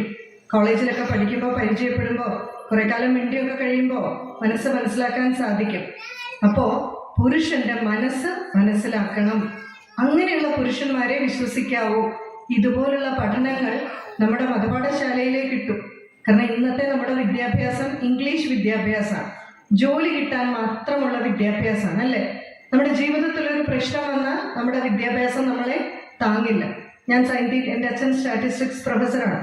ഞാനും മാത്സ് ധാരാളം പഠിച്ചിട്ടുണ്ട്, സ്റ്റാറ്റിസ്റ്റിക്സ്. എൻ്റെ ജീവിതത്തിൽ ഒരു പ്രശ്നം വന്നപ്പോൾ പോലും സൈൻ തീറ്റയും കോസ് തീറ്റയും എന്നെ സഹായിച്ചിട്ടില്ല. എൻ്റെ അച്ഛൻ്റെ അമ്മയുടെ വാക്കുകൾ, ഗുരുക്കന്മാരുടെ വാക്കുകൾ മാത്രമേ സാധിച്ചിട്ടുള്ളൂ. അപ്പോൾ അതുകൊണ്ട് കുറേ വിദ്യാഭ്യാസം ലഭിച്ചാൽ എൻ്റെ അച്ഛനും അമ്മയ്ക്കും വിവരമില്ല, എനിക്ക് PG ഉണ്ട് PhD ഉണ്ടെന്ന് വിചാരിക്കുന്നവർ ഭൂലോക വിഡ്ഢികളാണ്. കാരണം എത്ര വിദ്യാഭ്യാസം ഉണ്ടെങ്കിലും ജീവിത പ്രശ്നങ്ങളെ തരണം ചെയ്യാൻ സാധിക്കില്ലെങ്കിൽ നമ്മൾ ആത്മഹത്യ ചെയ്യും. വിദ്യാഭ്യാസം ഉണ്ടായിട്ട് എന്ത് കാര്യം? ഈ ജീവിത പ്രശ്നം തരണം ചെയ്യാൻ പ്രായോഗികമായിട്ടുള്ള വിദ്യാഭ്യാസം തരണമെങ്കിൽ 30 ഓണം കൂടുതലുണ്ട് അച്ഛനും അമ്മയും ഗുരുക്കന്മാരും വേണം. എല്ലാ കാലവും നമ്മുടെ കൂടെ നിൽക്കുക അവർ മാത്രമാണ്. അതുകൊണ്ട് ഈ വിദ്യാഭ്യാസം എന്ന് പറയുന്നത് സർക്കാർ ജോലി കിട്ടാനോ അല്ലെങ്കിൽ മറ്റു ജോലി കിട്ടാനോ മാത്രമുള്ള ഉപാധിയാണ് എന്ന് കുട്ടികൾ വളരെ കൃത്യമായിട്ട് മനസ്സിലാക്കുക. അതുകൊണ്ട് തന്നെ അച്ഛനും അമ്മയും പറയുമ്പോൾ അതിലെന്തോ ഒരു കാര്യമുണ്ട് എന്ന് മനസ്സിലാക്കി മുന്നോട്ട് പോകാനുള്ള ഒരു മനസ്ഥിതി നമ്മൾ കാണിക്കണം. അതുകൊണ്ടാണ് കുട്ടികളെ സത്സംഗത്തിന് നിർബന്ധമായിട്ട് കൂട്ടിക്കൊണ്ടു പോകണമെന്ന് പറയുന്നത്. അമൃതാനന്ദമയി അമ്മ പറയാറുണ്ട്, നമ്മളിപ്പം ഞാനൊക്കെ മതപാഠശാലയിൽ ധാരാളം ക്ലാസ് എടുത്തിട്ടുണ്ട്. ഇപ്പൊ ചില ദിവസങ്ങളിൽ ചില കുട്ടികളൊന്നും വരില്ല. അപ്പൊ അമ്മമാരോട് നമ്മൾ ചോദിക്കുക, എന്താ കുട്ടി വരാത്തത്? അപ്പൊ അവനൊരു ഇൻട്രസ്റ്റ് ഇല്ല എന്ന് പറയും. അപ്പൊ നമ്മൾ ചോദിക്കാനുള്ള ഒരേ ഒരു ചോദ്യം, ഇപ്പൊ സ്കൂളിൽ പോകുന്ന ഒരു കുട്ടി, LKGക്ക് പഠിക്കുന്ന ഒരു കുട്ടി, അപ്പൊ അവൻ എന്ത് ചെയ്യും? LKGക്ക് പോകാറുമ്പോൾ ആദ്യ കാലഘട്ടത്തില് നമ്മൾ നാടൻ ഭാഷയിൽ പറഞ്ഞാൽ കീറി പൊളിച്ച് കരയും, അല്ലേ? നമ്മൾ പറയും കുട്ടന് ഇഷ്ടമില്ല, എന്നാ പോകണ്ട, ഇവിടെ ഇരുന്നോ എന്ന് പറയുമോ? നമ്മൾ എന്ത് ചെയ്യും? വലിച്ച് പിടിച്ച് ഇവൻ കരഞ്ഞാലും കൊണ്ടുപോകും. എന്തുകൊണ്ടാ? നമുക്ക് ബോധ്യമുണ്ട് നമ്മുടെ കുഞ്ഞിന്റെ നല്ലതിനാണ്. ആദ്യമായിട്ട് പല്ലൊക്കെ വരുമ്പം നമ്മൾ പിടിച്ച് വെച്ച് തേപ്പിക്കും. കുഞ്ഞ് നല്ല പോലെ കരയും. നമ്മൾ വിടുവോ? എന്നാ കൊച്ചിന് വേദന എടുക്കുന്നുണ്ട്, എന്നാ വേണ്ട, പല്ല് തേപ്പിക്കണ്ട, നമ്മൾ വെക്കുവോ? വലിച്ച് പിടിച്ച് തേപ്പിക്കും. നമുക്ക് ബോധ്യമുണ്ട് കുഞ്ഞിന്റെ നല്ലതിനാണ്. ഈ ഒരു ബോധ്യം മതപാഠശാലയിൽ വിടുന്നതിനില്ല. അതെന്റെ കുഞ്ഞിന്റെ നല്ലതിനാണ് ബോധ്യമുണ്ടായിരുന്നെങ്കിൽ നിർബന്ധിച്ച് വിട്ടേനെ. എനിക്ക് ഓർമ്മയുണ്ട്, ഞങ്ങളുടെ മതപാഠശാലയിൽ വളരെ വലിയ ആളുകളൊക്കെ വന്ന് പഠിപ്പിക്കും. ഏറ്റുമാനൂർ അമ്പലത്തിലല്ലേ. അപ്പൊ ഓരോ ആഴ്ചയിലും ഭഗവത്ഗീതയുടെ ശ്ലോകമൊക്കെ അടുത്ത ആഴ്ച 8 ശ്ലോകം 12 ശ്ലോകമൊക്കെ പഠിച്ചുകൊണ്ട് എല്ലാം പറയും. ഒരു ദിവസം പോകാതിരിക്കാൻ സമ്മതിക്കില്ല അച്ഛനും അമ്മയും. എല്ലാ ആഴ്ചയിലും പൊക്കോണം, ഇത് പഠിച്ചുകൊണ്ടും പോകണം. ഉന്തി തള്ളി വിടും നിർബന്ധമായിട്ട്. ശ്ലോകം പഠിച്ചിട്ടില്ല എന്നൊന്ന് പോകണ്ടെന്ന് വെച്ചാലൊന്നും അവിടെ ഒന്നും ചിലവാകില്ല. നിർബന്ധമായിട്ട് മതപാഠശാലയിൽ പോയേ പറ്റൂ. പക്ഷെ കേട്ട് കേട്ട് കേട്ട് ആ രസം കയറി. നമ്മൾ കൊച്ചുകുട്ടിക്ക് ചോറ് കൊടുക്കുന്ന അങ്ങനെയല്ലേ? ആദ്യമൊന്നും പച്ചക്കറിയൊന്നും വെച്ചു കൊടുത്താൽ അതിന് ഇഷ്ടാവത്തില്ല. നമ്മൾ നിർബന്ധിച്ച് തീറ്റിച്ചോണ്ടേയിരിക്കും. കുറെ കഴിയുമ്പോൾ അതിന്റെ ആ സ്വാദ് ആ കുഞ്ഞിലോട്ട് കയറി അതിന് സ്വയം താല്പര്യം ഉണ്ടാവും. അതങ്ങനെ പതുക്കെ പതുക്കെ ആ കുട്ടിയിലേക്ക് കയറും. അതുപോലെ തന്നെ ബോധ്യമുണ്ടാകണം. നമുക്ക് ബോധ്യമില്ല. ബോധ്യവും വിശ്വാസവും തമ്മിൽ വളരെ വ്യത്യാസമുണ്ട്. വിശ്വാസം വേണം, വിശ്വാസവും ബോധ്യവും തമ്മിൽ വളരെ വ്യത്യാസമുണ്ട്. വിശ്വാസം വളരെ അത്യാവശ്യമുള്ള കാര്യമാണ്. കാരണം നമ്മളൊരു ഫ്ലൈറ്റിൽ ഇരിക്കുകയാണ്, ഒരു ബസ്സിൽ ഇരിക്കുകയാണ്. നമ്മൾ ആ ഡ്രൈവർക്ക് നന്നായിട്ട് ഓടിക്കാൻ അറിയാമെന്നുള്ളൊരു വിശ്വാസത്തിന്റെ പുറത്തിലാണ് വണ്ടി പോകുന്നല്ലേ. ഓരോ പ്രാവശ്യം കയറുമ്പോൾ അയാളുടെ ലൈസൻസ് ഒക്കെ നമ്മൾ നോക്കുന്നുണ്ടോ? ഒരു വിശ്വാസത്തിന്റെ പുറത്തിലാണ്, അല്ലേ? പക്ഷേ എൻ്റെ അച്ഛൻ ഇവിടെ വന്ന് നിൽക്കുമ്പോൾ ഞാൻ പറയുമോ, ഇതെന്റെ അച്ഛനാണെന്നാണ് എൻ്റെ വിശ്വാസം എന്ന്? നമ്മളെന്താ പറയാ? ഇതെന്റെ അച്ഛനാണ്, എൻ്റെ ബോധ്യമാണ്. ആ ഒരു ഉറപ്പ് നമുക്ക് വേണം നമ്മുടെ ഓരോ പ്രവൃത്തിയിലും. അതുകൊണ്ട് കൊച്ചു കുട്ടികളെ നിർബന്ധമായും സത്സംഗത്തിന് കൂട്ടിക്കൊണ്ടുവരണം. കുറേയൊക്കെ പറഞ്ഞാല് ഒരു കഥയുണ്ടെങ്കിൽ അതാണേലും കേൾക്കും. ഇപ്പൊ നമ്മളിവിടെ ശങ്കരാചാര്യരുടെ കഥ പറഞ്ഞു, തവളയുടെ കഥ പറഞ്ഞു, അല്ലേ? ആ ഒരു കഥയാണെങ്കിലും ആ കുഞ്ഞിന്റെ മനസ്സിൽ കയറിയിട്ടുണ്ടെങ്കിൽ അതവിടെ കിടക്കും. ആ കാലഘട്ടത്തിൽ വേണ്ട സമയത്ത് ഇപ്പൊ ഒരു താമര ചേറിൽ പൊതഞ്ഞു കിടക്കുകയാണ്. പക്ഷെ എപ്പോഴാണ് ഇത് തെളിഞ്ഞു വരുന്നത്? സൂര്യപ്രകാശം വരുമ്പോ, സൂര്യപ്രകാശം അടിക്കുമ്പോൾ സകല പ്രഭാവത്തോടു കൂടി ഈ താമര വരും. ആ ചേർന്ന് കിടന്നതിന്റെ ഒരു ലാഞ്ചന പോലും അതിലുണ്ടാവുമോ? ഇല്ല. ഇതുപോലെ ആ കുഞ്ഞിന്റെ ഉള്ളിൽ കിടക്കും. വേണ്ട സമയമാകുമ്പോൾ സകല പ്രഭാവത്തോടും കൂടി ഇത് വെളിയിൽ വരും. അതുകൊണ്ട് നമ്മുടെ ഋഷീശ്വരന്മാർ അപ്രസക്തമായ ഒരു കാര്യവും പറഞ്ഞിട്ടില്ല. ഇത് മനസ്സിലാക്കണം. നമ്മുടെ വസ്ത്രധാരണത്തെ പറ്റി ഒന്ന് ആലോചിച്ച് നോക്കി. ഇന്ന് കുട്ടികൾക്ക് പൊട്ടു തൊടാൻ മടിയാണ്, ഒരുങ്ങി നടക്കാൻ മടിയാണ്, അല്ലെ? പൂ ചൂടാൻ മടിയാണ്, പൊട്ടു തൊടാൻ മടിയാണ്, വളയിടാൻ മടിയാണ്, മാലയിടാൻ മടിയാണ്, സാരി ഉടുക്കാൻ മടിയാണ്. നമ്മുടെ ദേവീദേവന്മാരുടെ പടമൊക്കെ ഒന്ന് നോക്കിക്കേ, എങ്ങനെയാണ്? എത്ര സുന്ദരികളായിട്ട് ഒരുങ്ങിയല്ലേ? ഇത്ര ആഭരണമൊന്നും ഇടണ്ട, കാരണം കാലം ഇതാണ്. പക്ഷെ നല്ല പട്ടാരിയൊക്കെ ഉടുത്ത് നല്ല സുന്ദരികളായിട്ടാണ്. ഭഗവാൻ സത്യസായിബാബ പറയും, സ്ത്രീകൾ എപ്പോഴും മഹാലക്ഷ്മിയായിട്ട് നല്ല ഒരുങ്ങി നടക്കണം, നല്ല പൊട്ടൊക്കെ തൊട്ട്. ഭഗവാൻ കൃഷ്ണൻ പോലും, ഇവിടെ ഭാഗവത ആചാര്യനുണ്ടല്ലോ, ഭാഗവതത്തില് ഭഗവാന്റെ ഒരുക്കമുണ്ട്. എൻ്റെ ഭഗവാൻ ഈ രാജസഭയിലോട്ട് പോകുന്ന ഒരു രംഗം, എന്താ ഭഗവാന്റെ ഒരുക്കം എന്നറിയാം. എന്തൊക്കെയാ വാരി പൂശുന്നത്, എന്തൊക്കെ പെർഫ്യൂമാണ്, ഭഗവാൻ എന്തൊക്കെ തരത്തിലുള്ള വസ്ത്രങ്ങളാണ് ധരിക്കുന്നത്, ചന്ദനം ഉള്ള ലേപനം, എങ്ങനെയാ പോകുന്നതെന്നറിയോ? എത്ര രത്നങ്ങൾ വെച്ച കിരീടം, സമ്പൽ സമൃദ്ധമായിട്ട് നമ്മളോട് ജീവിക്കാൻ പറയുക. പക്ഷെ ഹിന്ദുക്കൾക്ക് സമ്പാദിക്കുന്നതും ഒത്തിരി പൈസ ഉണ്ടാക്കുന്നതും എന്തോ വളരെ വലിയ തെറ്റാണ് ആധ്യാത്മികത്തിൽ വന്നാൽ തോന്നും. ഏറ്റവും വലിയ അബദ്ധമായിട്ടുള്ള ഒരു വിശ്വാസമാണ്. സമ്പദ് സമൃദ്ധമായിട്ട് നമ്മൾ ജീവിക്കണം, അതിൻ്റെ ഒരു ഭാഗം അർഹതപ്പെട്ടവർക്ക് കൊടുക്കണം. സമ്പൽ സമൃദ്ധിയോടെ ജീവിക്കണം, ഐശ്വര്യമായിട്ട് ജീവിക്കണം, കാറൊക്കെ മേടിക്കണം. ആധ്യാത്മികത കൂടിക്കഴിഞ്ഞാൽ കാറ് മേടിക്കുന്നത് തെറ്റാണ് എന്ന് തോന്നും, AC-യിൽ കിടക്കുന്നത് തെറ്റാണെന്ന് തോന്നും. വിവേകാനന്ദ സ്വാമിജി പറയുന്നത് AC ഉണ്ടെങ്കിൽ കിടക്കുക, പക്ഷെ AC ഇല്ലാത്തപ്പോഴും അതേ മാനസികാവസ്ഥയിൽ ഇരിക്കാൻ തോന്നണം. ശ്രീരുദ്രം ചമകമുണ്ട് ജപിക്കുന്നത്. ഈ രുദ്രം ഭഗവാനെ എല്ലാത്തിലും കാണുന്നു, വള്ളികളിലും രഥങ്ങളിലും. തസ്കരാണാം പതയേ നമഃ, കള്ളന്മാരിലും ഉള്ളത് ഈശ്വര ചൈതന്യമാണെന്ന്. എന്നുവെച്ചാൽ കള്ളം വന്നാൽ നമസ്കരിക്കരുത്, കള്ളനിലുള്ള ചൈതന്യവും ഈശ്വര ചൈതന്യമാണ് എന്ന് ഉള്ള ആ ഒരു സകല വസ്തുക്കളിലും ചൈതന്യം നിറഞ്ഞു നിൽക്കുന്നു എന്ന് പറഞ്ഞുള്ള ഒരു വിരക്തി ഭാവമാണ് ശ്രീരുദ്രത്തിന്റെ ആദ്യ ഭാഗത്തിന്. അത് കഴിഞ്ഞൊരു 11 അധ്യായം ചമകമുണ്ട്. ഈ ചമകം എന്താണെന്നറിയാവോ? മുഴുവൻ പല സാധനങ്ങൾ വേണമെന്നാണ്. എനിക്ക് ഗോതമ്പ് വേണം, ചാമ വേണം, അരി വേണം, പശു വേണം, നെല്ല് വേണം, സ്വർണം കെട്ടിയ പശുവിനെ വേണം, സ്വർണം കെട്ടിയ കുളമ്പുള്ളത് വേണം, രത്നം വേണം. ഇപ്പൊ ചിദാനന്ദപുരി സ്വാമിജി തമാശയ്ക്ക് പറയും, അതെല്ലാം ചമയെന്നാണ് തീരുന്നത്. അപ്പോ ചിദാനന്ദപുരി സ്വാമിജി പറയും, ഇന്നാണെങ്കിൽ നമ്മൾ മൊബൈൽ ചമയം, ലാപ്ടോപ്പ് ചമയം, അതൊക്കെയല്ലേ നമുക്ക് വേണ്ടത്. നമ്മളിതൊക്കെ പറഞ്ഞു വിരക്തിയുടെ ഭാഗം വെച്ചിട്ട് അതിൻ്റെ അടുത്ത ഭാഗമായിട്ട് ധാരാളം വസ്തുക്കൾ വേണമെന്നുള്ള ആഗ്രഹത്തിന്റെ മന്ത്രം എന്തിനു കൊടുത്തിരിക്കുന്നു? ചെറുപ്പം തൊട്ടേ ഈ കുട്ടിക്ക് ഇത് ജപിക്കുമ്പോൾ ഇതെല്ലാം തനിക്ക് വേണമെന്നൊരാഗ്രഹം തോന്നും. ആഗ്രഹം തോന്നിയാൽ അത് നേടാനായി അവൻ അധ്വാനിക്കും. അവൻ കഠിനാധ്വാനിയായിട്ട് മാറും, അല്ലേ? എല്ലാവരും എത്ര സമ്പദ് സമൃദ്ധമായിട്ടാണ് ജീവിച്ചത്. പാഞ്ചാലിയൊക്കെ കാട്ടിലേക്ക് പോകുന്നതിന് മുമ്പ്, അത് കഴിഞ്ഞിട്ടൊക്കെ റാണിയായിട്ടല്ലേ ജീവിച്ചത്. അതുകൊണ്ട് ചാണക്യൻ പറയുന്നു, നമ്മൾ 13 സോഴ്സിൽ നിന്ന് സമ്പാദിക്കണം. ഒരു കുടുംബം 13 സോഴ്സിൽ നിന്ന് സമ്പാദിക്കണം. എങ്ങനെയാണ്? ഇന്ന് കൊറോണ വരുമ്പോൾ നമ്മുടെ വീട്ടിലെ ഗൃഹനാഥന് ജോലി പോയാൽ കുടുംബം നാം തെറ്റി. അന്നേ പറയുകയാണ് 13 സോഴ്സിൽ നിന്ന് സമ്പാദിക്കാൻ എങ്ങനെയാ. അന്നൊക്കെയാണ് വീട്ടിലൊരു പശു ഉണ്ടെങ്കിൽ ഗൃഹനാഥന് പെട്ടെന്ന് ജോലി ഒന്ന് പോയി അസുഖമായിട്ട് കിടപ്പിലായെങ്കിൽ പശുവിനെ വിറ്റാൽ 2 മാസം ഓടും, അല്ലെ? പാല് കൊടുക്കാൻ സാധിക്കും. നമുക്കൊരു മുറി ഉണ്ടെങ്കിൽ ആ മുറി വാടകയ്ക്ക് കൊടുക്കാം. ഒരു കാർ ഉണ്ടെങ്കിൽ റെന്റേ കാറായിട്ടിടാം. ഭാര്യയ്ക്ക് അച്ചാറൊക്കെ ഉണ്ടാക്കാൻ അറിയാമെങ്കിൽ അത് ചെയ്യാൻ സാധിക്കും. എങ്ങനെയെങ്കിലും ഒരു വരുമാനം നിന്നു പോയാൽ മറ്റൊരു വരുമാനത്തിലൂടെ നമ്മളുടെ ജീവസന്ധാരണം നടക്കണം. അതിന് സാധാരണ ഈ സാമ്പത്തിക മാന്ദ്യം ഉണ്ടാകാറുണ്ട്, അല്ലെ? എല്ലാ രാജ്യങ്ങളിലും അത് റിസീഷൻ ഒരു പർട്ടിക്കുലർ പീരീഡിൽ സൈക്ലിക്കാണ്, അതിങ്ങനെ വന്നുകൊണ്ടിരിക്കും. അപ്പോൾ എക്കണോമിസ്റ്റുകൾ, സാമ്പത്തിക ശാസ്ത്രജ്ഞർ ഒരു പഠനം നടത്തിയപ്പോൾ ഈ എക്കണോമിക് റിസീഷൻ ഏറ്റവും കുറവ് ബാധിക്കുന്നത് ഭാരതത്തെയാണ്. അപ്പൊ എന്തുകൊണ്ടാണെന്ന് പഠനം നടത്തിയപ്പോൾ അവർ കണ്ടുപിടിച്ചത് ഭാരതത്തിന്റെ എക്കണോമി ഇസ് മദേഴ്സ് എക്കണോമി.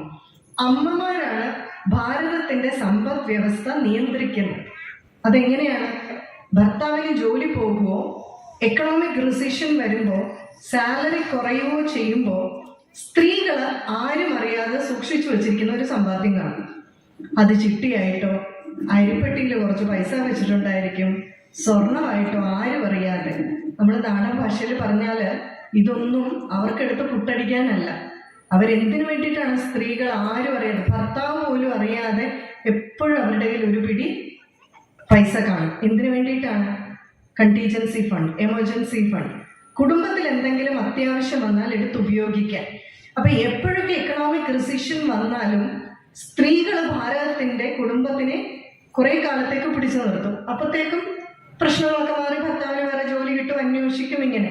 അതുകൊണ്ട് ഭാരതത്തിനെ ഇതധികം ബാധിക്കാറില്ല. എൻ്റെ കോളേജിൽ എക്കണോമിക്സ് ഡിപ്പാർട്ട്മെന്റിൽ ഒരു ജോസ് സാറുണ്ട്. അപ്പൊ ജോസ് സാറ് മോളുടെ കല്യാണത്തിന്റെ സമയമൊക്കെ ആവും. ഇപ്പൊ സാറ് പറഞ്ഞു പൈസയൊക്കെ റെഡിയാക്കിക്കൊണ്ടിരിക്കുക, പക്ഷെ എനിക്കറിയാം അവള് ഭാര്യയുടെ കയ്യിൽ കുറെ പൈസയൊക്കെ ഉണ്ട്, അവള് പണ്ട് മുതലേ ഞാൻ കൊടുക്കുന്നതിൽ നിന്നൊക്കെ കുറച്ച് അടിച്ചൊക്കെ മാറ്റാറുണ്ട്. പക്ഷേ ഞാനതൊന്നും തിരിച്ചു ചോദിക്കാറില്ല. കാരണം എനിക്കൊരാവശ്യം വരുമ്പോൾ അവളത് എടുത്തു തരും. ഇതിനു വേണ്ടി സൂക്ഷിച്ചു വെച്ചിരിക്കുകയാണെന്ന് എനിക്കറിയാം. അപ്പൊ ഭർത്താക്കന്മാർ പ്രത്യേകം ശ്രദ്ധിക്കുക. ഭാര്യമാര് വിശ്വാസമുള്ള ഭാര്യമാരാണെങ്കിൽ നമ്മുടെ കുടുംബത്തിന് വേണ്ടിയാണ് അവർ ആ കരുതൽ ധനം വെക്കുന്നത്. അപ്പൊ ഇതെല്ലാം നമ്മുടെ ഇതിഹാസങ്ങളിലും പുരാണങ്ങളിലൂടെ നമുക്ക് നമ്മുടെ ഋഷീശ്വരന്മാർ കാണിച്ചു തരിക. അതുകൊണ്ട് ഒരു കാര്യം ആലോചിക്കുക. ഈ സീതാദേവിയുടെ കഥ ഞാനിവിടെ പറഞ്ഞു, എങ്ങനെയുള്ള പുരുഷന്മാരെ വിശ്വസിക്കണമെന്നുള്ളത്. ഇത് ഈ കാലത്ത് ഇത് നടന്നത് ത്രേതായുഗത്തിൽ, അത് കഴിഞ്ഞ് ദ്വാപരയുഗമായി, കലിയുഗമായി. ഇന്ന് ഇത് പ്രാവർത്തികമാക്കുന്ന റെലവൻ്റ് അല്ലേ, ഇന്ന് സിഗ്നിഫിക്കൻ്റ് അല്ലേ? ഒരു പുരുഷനെ എങ്ങനെ വിശ്വസിക്കണമെന്ന് വാൽമീകി മഹർഷി അന്ന് പറഞ്ഞിരിക്കുന്നതിന് ഇന്നും പ്രാധാന്യമില്ലേ? ഇന്നല്ല, ഇനി കലിയുഗത്തിന്റെ അവസാന ദിവസവും ഇതിന് പ്രാധാന്യമുണ്ട്. അതുകൊണ്ടാണ് നമ്മുടെ ധർമ്മത്തെ സനാതന ധർമ്മം എന്ന് പറയുന്നത്. എന്നും നവമായിട്ട് നിൽക്കും, എന്നും റിലവൻസ് ഉണ്ട്. നമ്മുടെ കുട്ടികൾ ചോദിക്കും, ഈ കാട്ടില് കുറെ യുഗങ്ങൾക്ക് മുമ്പ് ഇരുന്ന് എഴുതി ഋഷീശ്വരന്മാർ പറഞ്ഞ കാര്യങ്ങൾക്കൊക്കെ what is the relevance in this period? ഈ കാലഘട്ടത്തിൽ എന്താണ് പ്രാധാന്യം? ഇതാണ് പ്രാധാന്യം. സനാതന ധർമ്മത്തിന്റെ പ്രത്യേകത ഇത് അനന്തമാണ്, എന്നോ തുടങ്ങി, ഇപ്പോഴും ഉണ്ട്, എന്ന് നിൽക്കും, എന്ന് നവമായിട്ട് നിൽക്കും, ഔട്ട്ഡേറ്റഡ് ആകത്തില്ല എന്ന് ചുരുക്കം. ഏത് കാലത്തും എടുത്ത് പ്രയോഗിക്കാൻ പറ്റുന്ന ആശയങ്ങളാണ്. ഇത് ശ്രീകൃഷ്ണൻ ഭഗവത്ഗീതയിൽ പറഞ്ഞിട്ടുണ്ട്. അർജുനന് ഉപദേശമെല്ലാം കൊടുത്തു കഴിഞ്ഞ് ഇടയ്ക്കിടയ്ക്ക് പുട്ടിന് പേരിടുന്ന പോലെ ഭഗവാൻ പറയും, എന്നൊക്കെ അർജുന പൗരാണികരായിട്ടുള്ള ഋഷീശ്വരന്മാർ പറഞ്ഞിരിക്കുന്നു എന്ന്. ഭഗവാൻ ഇങ്ങനെ പറയേണ്ട ആവശ്യമുണ്ടോ? എന്നൊക്കെ അർജുന ഞാൻ പറയുന്നു എന്ന് പറഞ്ഞാൽ പോരെ? ഭഗവാൻ പോലും അവലമാക്കിയത് ആരുടെ വാക്കുകളെയാണ്? പൗരാണികരായിട്ടുള്ള ഋഷീശ്വരന്മാരുടെ വാക്കുകളെയാണ്. അപ്പോൾ നമ്മുടെ ഋഷീശ്വരന്മാർ അപ്രസക്തമായ ഒരു കാര്യവും പറഞ്ഞിട്ടില്ല. ഇനി അത് മനസ്സിലാക്കാൻ സാധിക്കുന്നില്ലെങ്കിൽ അത് മനസ്സിലാക്കാൻ മാത്രമുള്ള ബുദ്ധി നമുക്കില്ലാത്തത് കൊണ്ട് ആണെന്ന് മനസ്സിലാക്കാനുള്ള ബുദ്ധി നമുക്ക് വേണം. ഉദാഹരണത്തിന് ഹംസം എന്ന് പറയുന്ന ഒരു പക്ഷിയെ പറ്റി നമ്മുടെ ഗ്രന്ഥങ്ങളിൽ പറയുന്നുണ്ട്. ഈ ഹംസത്തിനൊരു പ്രത്യേകതയുണ്ട്. ഇപ്പൊ ഇവിടെ കുറച്ച് പാല് വെച്ചിരിക്കുകയാണ്. ഈ പാലിൽ നമ്മൾ കുറച്ച് വെള്ളവും ചേർത്തിട്ടുണ്ട്. ഹംസത്തിനെ ഇവിടെ കൊണ്ട് ഇരുത്തിയാൽ ഹംസത്തിന് അതിൽ നിന്ന് പാല് വേർതിരിച്ചെടുക്കാൻ പറ്റും. വെള്ളം അവിടെ കിടക്കും, കൊക്ക് അതിലേക്കിട്ട്. പക്ഷെ നമ്മുടെ ശാസ്ത്രജ്ഞർ ഇത് അംഗീകരിക്കുന്നേ ഇല്ല. പക്ഷെ നമ്മുടെ ഋഷീശ്വരന്മാര് പറഞ്ഞിട്ടുണ്ട് ഇതിന്റെ കാരണം എന്താണെന്ന്. ഈ ഹംസത്തിന്റെ ചുണ്ടില് ഒരു പെർട്ടിക്കുലർ ആസിഡ് ഉണ്ട്. ഈ ആസിഡിന് പാലും വെള്ളവും വേർതിരിക്കാൻ പറ്റുന്ന ആസിഡാണ്. ഇത് വലിയ കാര്യമൊന്നുമല്ല. നമ്മുടെ മോര് പാലെങ്ങനെ ഉറവിടുന്നത് അല്ലേ? പാൽ ഉറവിട്ട് കഴിയുമ്പോൾ കുറച്ച് കഴിയുമ്പോൾ വെള്ളം മുകളിൽ വന്ന് കിടക്കത്തില്ലേ? രാസപ്രവർത്തനമാണ്. ഇത് തന്നെയാണ്. പക്ഷെ നമ്മുടെ ഋഷീശ്വരന്മാർക്കറിയാം, നമ്മുടെ ശാസ്ത്രജ്ഞർക്കറിയില്ല. അവർക്ക് പണ്ടേ അറിയായിരുന്നു രാത്രി കാലങ്ങളിൽ പക്ഷികൾ എന്തുകൊണ്ട് ഭൂമിയിൽ വിശ്രമിക്കുന്നില്ല, മരക്കൊമ്പിൽ വിശ്രമിക്കുന്നു. ഭൂമിയിൽ രാത്രിയായാൽ ചൂട് കൂടുതലാണ്, അതുകൊണ്ട് അവർ മരക്കൊമ്പിൽ വിശ്രമിക്കുന്നു എന്ന്. ഇങ്ങനെ എത്രയോ കാര്യങ്ങൾ അവർ പറഞ്ഞു വെച്ചിരിക്കുന്നു. അതുകൊണ്ട് നമ്മുടെ ഭാരത സംസ്കാരത്തിന്റെ മുതൽക്കൂട്ടാണ് നമ്മുടെ ഈ ഗ്രന്ഥങ്ങൾ. അതുകൊണ്ട് ഇതെല്ലാം മനസ്സിലാക്കി വിഷ്ണു സഹസ്രനാമത്തിൽ പറഞ്ഞിരിക്കുന്നത് പോലെ ആചാര പ്രഭവോ ധർമ്മ ധർമ്മസ്യ പ്രഭുരക്ഷിത. ആചാരത്തിൽ നിന്ന് ശബരിമല പ്രശ്നമൊക്കെ വന്നപ്പോൾ ആചാരങ്ങൾ വേണമെന്നായിരുന്നു. ദാ ഭഗവാൻ വ്യാസഭഗവാൻ പറഞ്ഞിരിക്കുന്നു, ആചാര പ്രഭവോ ധർമ്മ, ആചാരത്തിൽ നിന്ന് ധർമ്മം ഉത്ഭവിക്കുന്നു, ധർമ്മസ്യ പ്രഭുരക്ഷിത. ആ ധർമ്മം എന്ന് പറയുന്നത് ആരാണ്? ഭഗവാനാണ്. അതുകൊണ്ട് ഈ ഒരു ലക്ഷ്യത്തെ മുൻനിർത്തി നമ്മൾ ഏറ്റവും വല്ല നോക്കാതെ മുന്നോട്ട് പോവുക. ആരെ പോലെ? അർജുനനെ പോലെ. എങ്ങനെയാണ്? അർജുനനെ എല്ലാവരും കളിയാക്കി, ദുര്യോധനൊക്കെ, നീ എപ്പം നോക്കിയാലും ഈ കാലിച്ചക്കന്റെ പുറകെ നടന്നോ എന്ന്, അല്ലേ? പക്ഷെ എപ്പോഴാണോ ഇത് ഭഗവാനാണെന്ന് മനസ്സിലാക്കിയത്, അർജുനൻ പിന്നെ തിരിഞ്ഞു നോക്കിയില്ല. അതുകൊണ്ട് ആർക്ക് ഭഗവാനെ കിട്ടി? അർജുനന് കിട്ടി. നമ്മളെ പലരും കളിയാക്കും, എപ്പം നോക്കിയാലും അമ്പലമാണ്, എപ്പം നോക്കിയാലും സന്യാസിയാവാനാണോ ഭാവം, ഇതെന്തു എപ്പം നോക്കിയാലും നാമജപം, ഭക്തി. പറഞ്ഞോട്ടെ, പറയേണ്ടവർ പറഞ്ഞോട്ടെ, ഇതൊന്നും നോക്കണ്ട. അർജുനെ പോലെ ഏറ്റവും വല്ല നോക്കാതെ പോവാ. അർജുൻ അതിന് യോഗ്യതയുണ്ട്. മുമ്പ് പറഞ്ഞ രംഗത്തിലേക്ക് വരാം. ഒരിക്കൽ അർജുനൻ ചോദിച്ചു, കുരുക്ഷേത്ര യുദ്ധമൊക്കെ കഴിഞ്ഞപ്പോൾ അർജുനൻ ചോദിച്ചു, എന്നാലും ഭഗവാൻ എന്തുകൊണ്ടാണ് എനിക്ക് ഭഗവത്ഗീത ഉപദേശിച്ചത്? ഈ പെണ്ണുങ്ങളുടെ പുറകെ എത്ര നടന്നിട്ടുണ്ടല്ലേ? കൃഷ്ണന്റെ അനിയത്തെയും പ്രേമിച്ച് കല്യാണം കഴിച്ചതല്ലേ? എത്ര പെണ്ണുങ്ങളെയൊക്കെ ഞാൻ പ്രേമിച്ചു. അത്ര നല്ല സ്വഭാവമൊന്നുമല്ല, പിന്നെ അത്ര വലിയ വികാരങ്ങൾക്ക് നിയന്ത്രണമൊന്നുമില്ല. ഭീഷ്മരൻ, യുധിഷ്ഠിരൻ, ധർമ്മപുത്രനാണ്, ഇവരൊക്കെ ഉണ്ടായിട്ടും എനിക്ക് എന്തുകൊണ്ട് ഈ ഭഗവത്ഗീത ഉപദേശിച്ചു എന്ന്. അപ്പൊ അതിനു മുമ്പ് നടന്ന ഒരു രംഗമുണ്ട്. ഒരിക്കലും ഈവനിങ് വാക്കിന് പോവാണ് ശ്രീകൃഷ്ണൻ അർജുനൻ. പെട്ടെന്ന് ആകാശത്ത് കൂടെ ഒരു പക്ഷി പറക്കുന്നത് കണ്ടപ്പോ കൃഷ്ണൻ പറഞ്ഞു, അർജുന അതേ ഒരു പരുന്ത് പറക്കുന്നു എന്ന്. അപ്പൊ അർജുനൻ നോക്കി, ആ കൃഷ്ണ പരുന്ത് പറക്കുന്നു. പെട്ടെന്ന് ശ്രീകൃഷ്ണൻ പറഞ്ഞു, അല്ല കേട്ടോ, അതൊരു കഴുകനാന്ന് തോന്നുന്നു. ആ ശരിയാ, കഴുകനാ. കുറച്ച് കഴിഞ്ഞപ്പോ കൃഷ്ണൻ പറഞ്ഞു, അല്ല കേട്ടോ അർജുന, അതൊരു കാക്കയാ. ആ ശരിയാ, കാക്കയാ. അപ്പൊ ഭഗവാൻ ചോദിച്ചു, ഇതെന്തുവാ അർജുന, നിനക്ക് പ്രത്യേകിച്ച് അഭിപ്രായമൊന്നും ഇല്ലേ? അപ്പൊ അർജുനൻ പറഞ്ഞു, ഭഗവാനെ, എൻ്റെ മുന്നിൽ നിൽക്കുന്ന ആരാന്ന് എനിക്കറിയാം. ഞാൻ പരുന്താണെന്ന് അല്ലെങ്കിൽ ആദ്യം പരുന്താന്ന് പറഞ്ഞപ്പോൾ ഞാൻ നോക്കുമ്പോൾ അത് കഴുകനാണെന്ന് ഇരിക്കട്ടെ. ഞാൻ താഴോട്ട് നോക്കി മുകളിലോട്ട് നോക്കുമ്പോൾ ആ കഴുകനെ പരുന്താക്കാൻ കഴിവുള്ള ആളാണ് എൻ്റെ മുന്നിൽ നിൽക്കുന്നതെന്ന് എനിക്കറിയാം. അതുകൊണ്ട് അങ്ങ് എന്താണോ പറയുന്നത് അത് ഉൾക്കൊണ്ട് അതിനോട് സമർപ്പെട്ട് ജീവിക്കുന്നതാണ് എനിക്ക് ഉത്തമം. അത് ഞാൻ പഠിച്ചിട്ടുണ്ട്. ഈ സമർപ്പണ ഭാവമായിരുന്നു അർജുനന്. നേരെ മറിച്ച് അവിടെ ധർമ്മപുത്രരായിരുന്നെങ്കിലും അവിടെ നിന്ന് തർക്കിച്ചേനെ. കഴുകനാണെന്ന് കണ്ടിട്ടുണ്ടെങ്കിൽ ഇത് കഴുകനാണ്. ഈ സമർപ്പണ ഭാവം ഉള്ളത് കൊണ്ടാണ് ആ അർജുൻ ഉപദേശിച്ചത്. ഒരൊറ്റ രംഗം കൂടി പറഞ്ഞിട്ട് നിർത്താം. 8:15-നും 8:30-ക്കും ഇടയിൽ നിർത്തണം എന്നാണ് പറഞ്ഞത്. അതുകൊണ്ട് അതുപോലെ തന്നെ നിർത്താം. ഒരു രംഗം കൂടി, അതായത് നമ്മളിതെല്ലാം പറഞ്ഞു കഴിയുമ്പോൾ നമ്മൾ ചിന്തിക്കും, പ്രാർത്ഥിക്കേണ്ട ആവശ്യമുണ്ടോ നാമം ജപിക്കണം എന്നൊക്കെ പറയുമ്പോൾ. കാരണം ചിലർ നമ്മളോട് വന്ന് പറയും, എന്തിനാ പ്രാർത്ഥിക്കുന്നത്? ഭഗവാൻ അച്ഛനും അമ്മയല്ലേ, എല്ലാം അറിയത്തില്ലേ, അല്ലേ? നമ്മളപ്പോൾ പ്രാർത്ഥിക്കേണ്ട ആവശ്യമുണ്ടോ? കേൾക്കുമ്പോൾ ശരിയാന്ന് തോന്നും. ചിലർ വന്ന് ചോദിക്കും, നമ്മുടെ അച്ഛനും അമ്മയല്ലേ, അച്ഛനോടും അമ്മയോട് ചോദിക്കുന്നതിന് എന്താ തെറ്റ്, പ്രാർത്ഥിക്കുന്നതിൽ എന്താ തെറ്റ്? അപ്പം അതും ശരിയാണെന്ന് തോന്നും. അപ്പം ഇതിലേതാ ശരി? രണ്ടും ശരിയാണ്. നമ്മൾ ഏത് കാറ്റഗറിയിലാണ് പെട്ടിരിക്കുന്നതെന്ന് നോക്കണം. അതായത് എങ്ങനെയുള്ളവരാണ് പ്രാർത്ഥിക്കേണ്ടാത്തത്? നമ്മുടെ മാനസികമായും ശാരീരികമായിട്ടുള്ളതെല്ലാം ഭഗവാനെ സമർപ്പിച്ച ആളാണെങ്കിൽ നമ്മളൊന്നും പ്രാർത്ഥിക്കേണ്ട, ഒന്നും ചോദിക്കേണ്ട. കേൾക്കാൻ നല്ല എളുപ്പമാണ്. ശാരീരികമായും മാനസികമായിട്ടുള്ളതെല്ലാം ഭഗവാനെ സമർപ്പിച്ചു എന്ന് പറഞ്ഞാൽ എന്താ അർത്ഥം എന്നറിയോ? പിന്നെ ഒരിക്കൽ പോലും എന്നാലും എൻ്റെ ഭഗവാനെ നീ എന്നോടത് ചെയ്തല്ലോ, അല്ല എൻ്റെ ഭഗവാനെ എൻ്റെ കുഞ്ഞിൻ്റെ മാർക്ക് നീ നോക്കിക്കോണേ, എന്നെ ഈ പ്രശ്നം നീ രക്ഷിച്ചോണേ, ഒരു തരത്തിലും ഒന്നും പറയാൻ പാടില്ല. ആ ഒരു അവസ്ഥയിൽ എത്തിയിട്ടുണ്ടെങ്കിൽ പ്രാർത്ഥിക്കണ്ട. ഈ അവസ്ഥയിലെത്തിയ ഒരാളുണ്ട്, പ്രഹ്ലാദൻ ഒരിക്കൽ പോലും ഈ ഹിരണ്യകശിപു ഇതെല്ലാം ചെയ്തിട്ടും ഭഗവാനെ വിളിച്ച് കരഞ്ഞിട്ടില്ല. കാരണം എവിടുന്നെങ്കിലും ഓടി വരേണ്ട ഒരാളാണ് ഭഗവാനെ ചോദിച്ചിട്ട് മനസ്സ് തോന്നിയിട്ടില്ല. ഭഗവാനെ ശിക്ഷിക്കാൻ അറിയാമെന്ന് പ്രഹ്ലാദന് അറിയില്ല, അപ്പൊ പിന്നെയല്ലേ രക്ഷിക്കാൻ അറിയാവുന്നത്. ഭഗവാൻ എപ്പോഴും എൻ്റെ കൂടെ എൻ്റെ ഉള്ളിലുണ്ട് എന്നുള്ള ഭാവമാണ്. കൊല്ലാൻ വന്നപ്പോഴും ഇങ്ങനെ അങ്ങ് നിന്നു, ഭഗവാനെ വിളിച്ചൊന്നുമില്ല. ഭഗവാൻ ഫുൾ സ്വരൂപത്തിൽ മുഴുവൻ ഭഗവാനുണ്ട്. നേരെ മറിച്ച് ദ്രൗപദി വിളിച്ചു അല്ലേ ഭഗവാനെ? വിളിച്ചില്ലേ? പക്ഷെ ദ്രൗപദി ആരെ വിളിച്ചത്? പിടിച്ചത് പുളിങ്കൊമ്പില. ദ്രൗപദിക്കറിയാം ഈ 5 പേരെ കൊണ്ട് ഒന്നും ചെയ്യാൻ പറ്റില്ല, ഭർത്താക്കന്മാരെ കൊണ്ട് പിടിച്ചത് പുളിങ്കൊമ്പില. പിന്നെ ചോദിക്കുന്നുണ്ട് ഒരിക്കല്, ഇതെല്ലാം കഴിഞ്ഞിട്ട് ദ്രൗപദി ചോദിക്കുന്നുണ്ട്, എന്നാലും ഭഗവാനെ ഞാനൊന്ന് വിളിച്ചപ്പോ താമസിച്ചു, 1 സെക്കൻഡ് താമസിച്ചിരുന്നേ, എന്തായിരുന്നു അവസ്ഥ? ഞാൻ എത്ര വിളിച്ചു, ഇത്ര താമസം എന്താ? ഭഗവാൻ ചോദിക്കുന്നുണ്ട്, അന്ന് പറഞ്ഞൊക്കെ ഒന്നും കൂടെ പറയാമോ, അന്ന് വിളിച്ചതൊക്കെ? ഇപ്പൊ പറഞ്ഞത് ദ്വാരകാവാസി കൃഷ്ണ, മധുരാവാസി കൃഷ്ണ ഒക്കെ പറഞ്ഞു. എല്ലാം കഴിഞ്ഞ് ഹൃദയവാസി കൃഷ്ണ. വിലാസം തെറ്റിച്ചല്ലേ ദ്രൗപദി അയച്ചത് അല്ലേ? ആദ്യം മധുരാവാസി എന്ന് പറഞ്ഞാൽ അവിടെ നിന്ന് വരണ്ടേ, ദ്വാരക എന്ന് പറഞ്ഞാൽ അവിടെ നിന്ന് വരണ്ടേ? ആദ്യമേ ഹൃദയവാസി കൃഷ്ണ എന്ന് വിളിച്ചാൽ ഞാൻ അപ്പം വന്നേനെ. എന്നിട്ട് ഭഗവാൻ ചോദിക്കുകയാണ്, നിങ്ങൾ എങ്ങനെ ഒരു പോസ്റ്റിൽ നമ്മളൊരു ലെറ്റർ അയക്കും, അഡ്രസ്സ് തെറ്റിപ്പോയാൽ എങ്ങനെ ഇരിക്കും?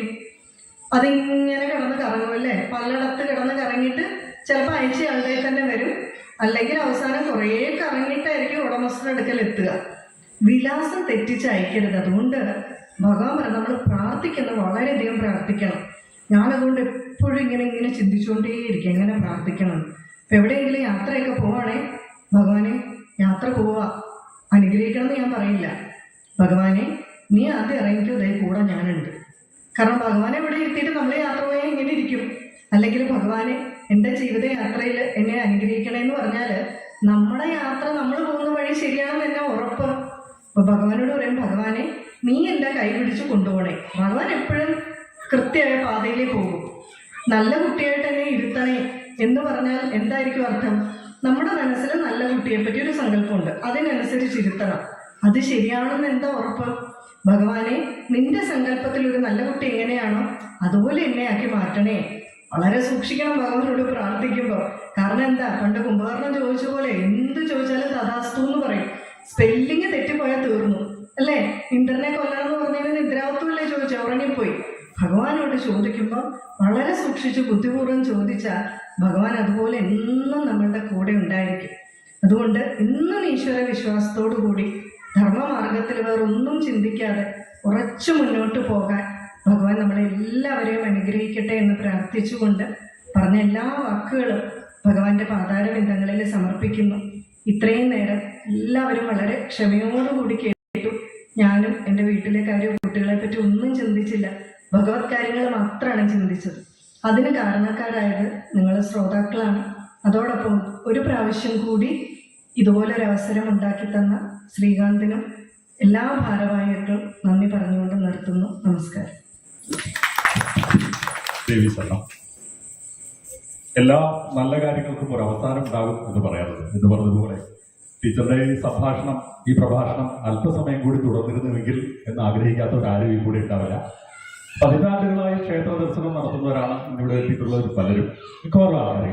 എങ്കിലും ക്ഷേത്ര സങ്കല്പത്തോടും ക്ഷേത്ര ദർശനത്തിന്റെ പ്രാധാന്യത്തോടും കുറച്ചുകൂടി കൂടുതൽ ഒരു അടുപ്പം നമുക്ക് വന്നിട്ടുണ്ടെന്ന് തോന്നുന്നു.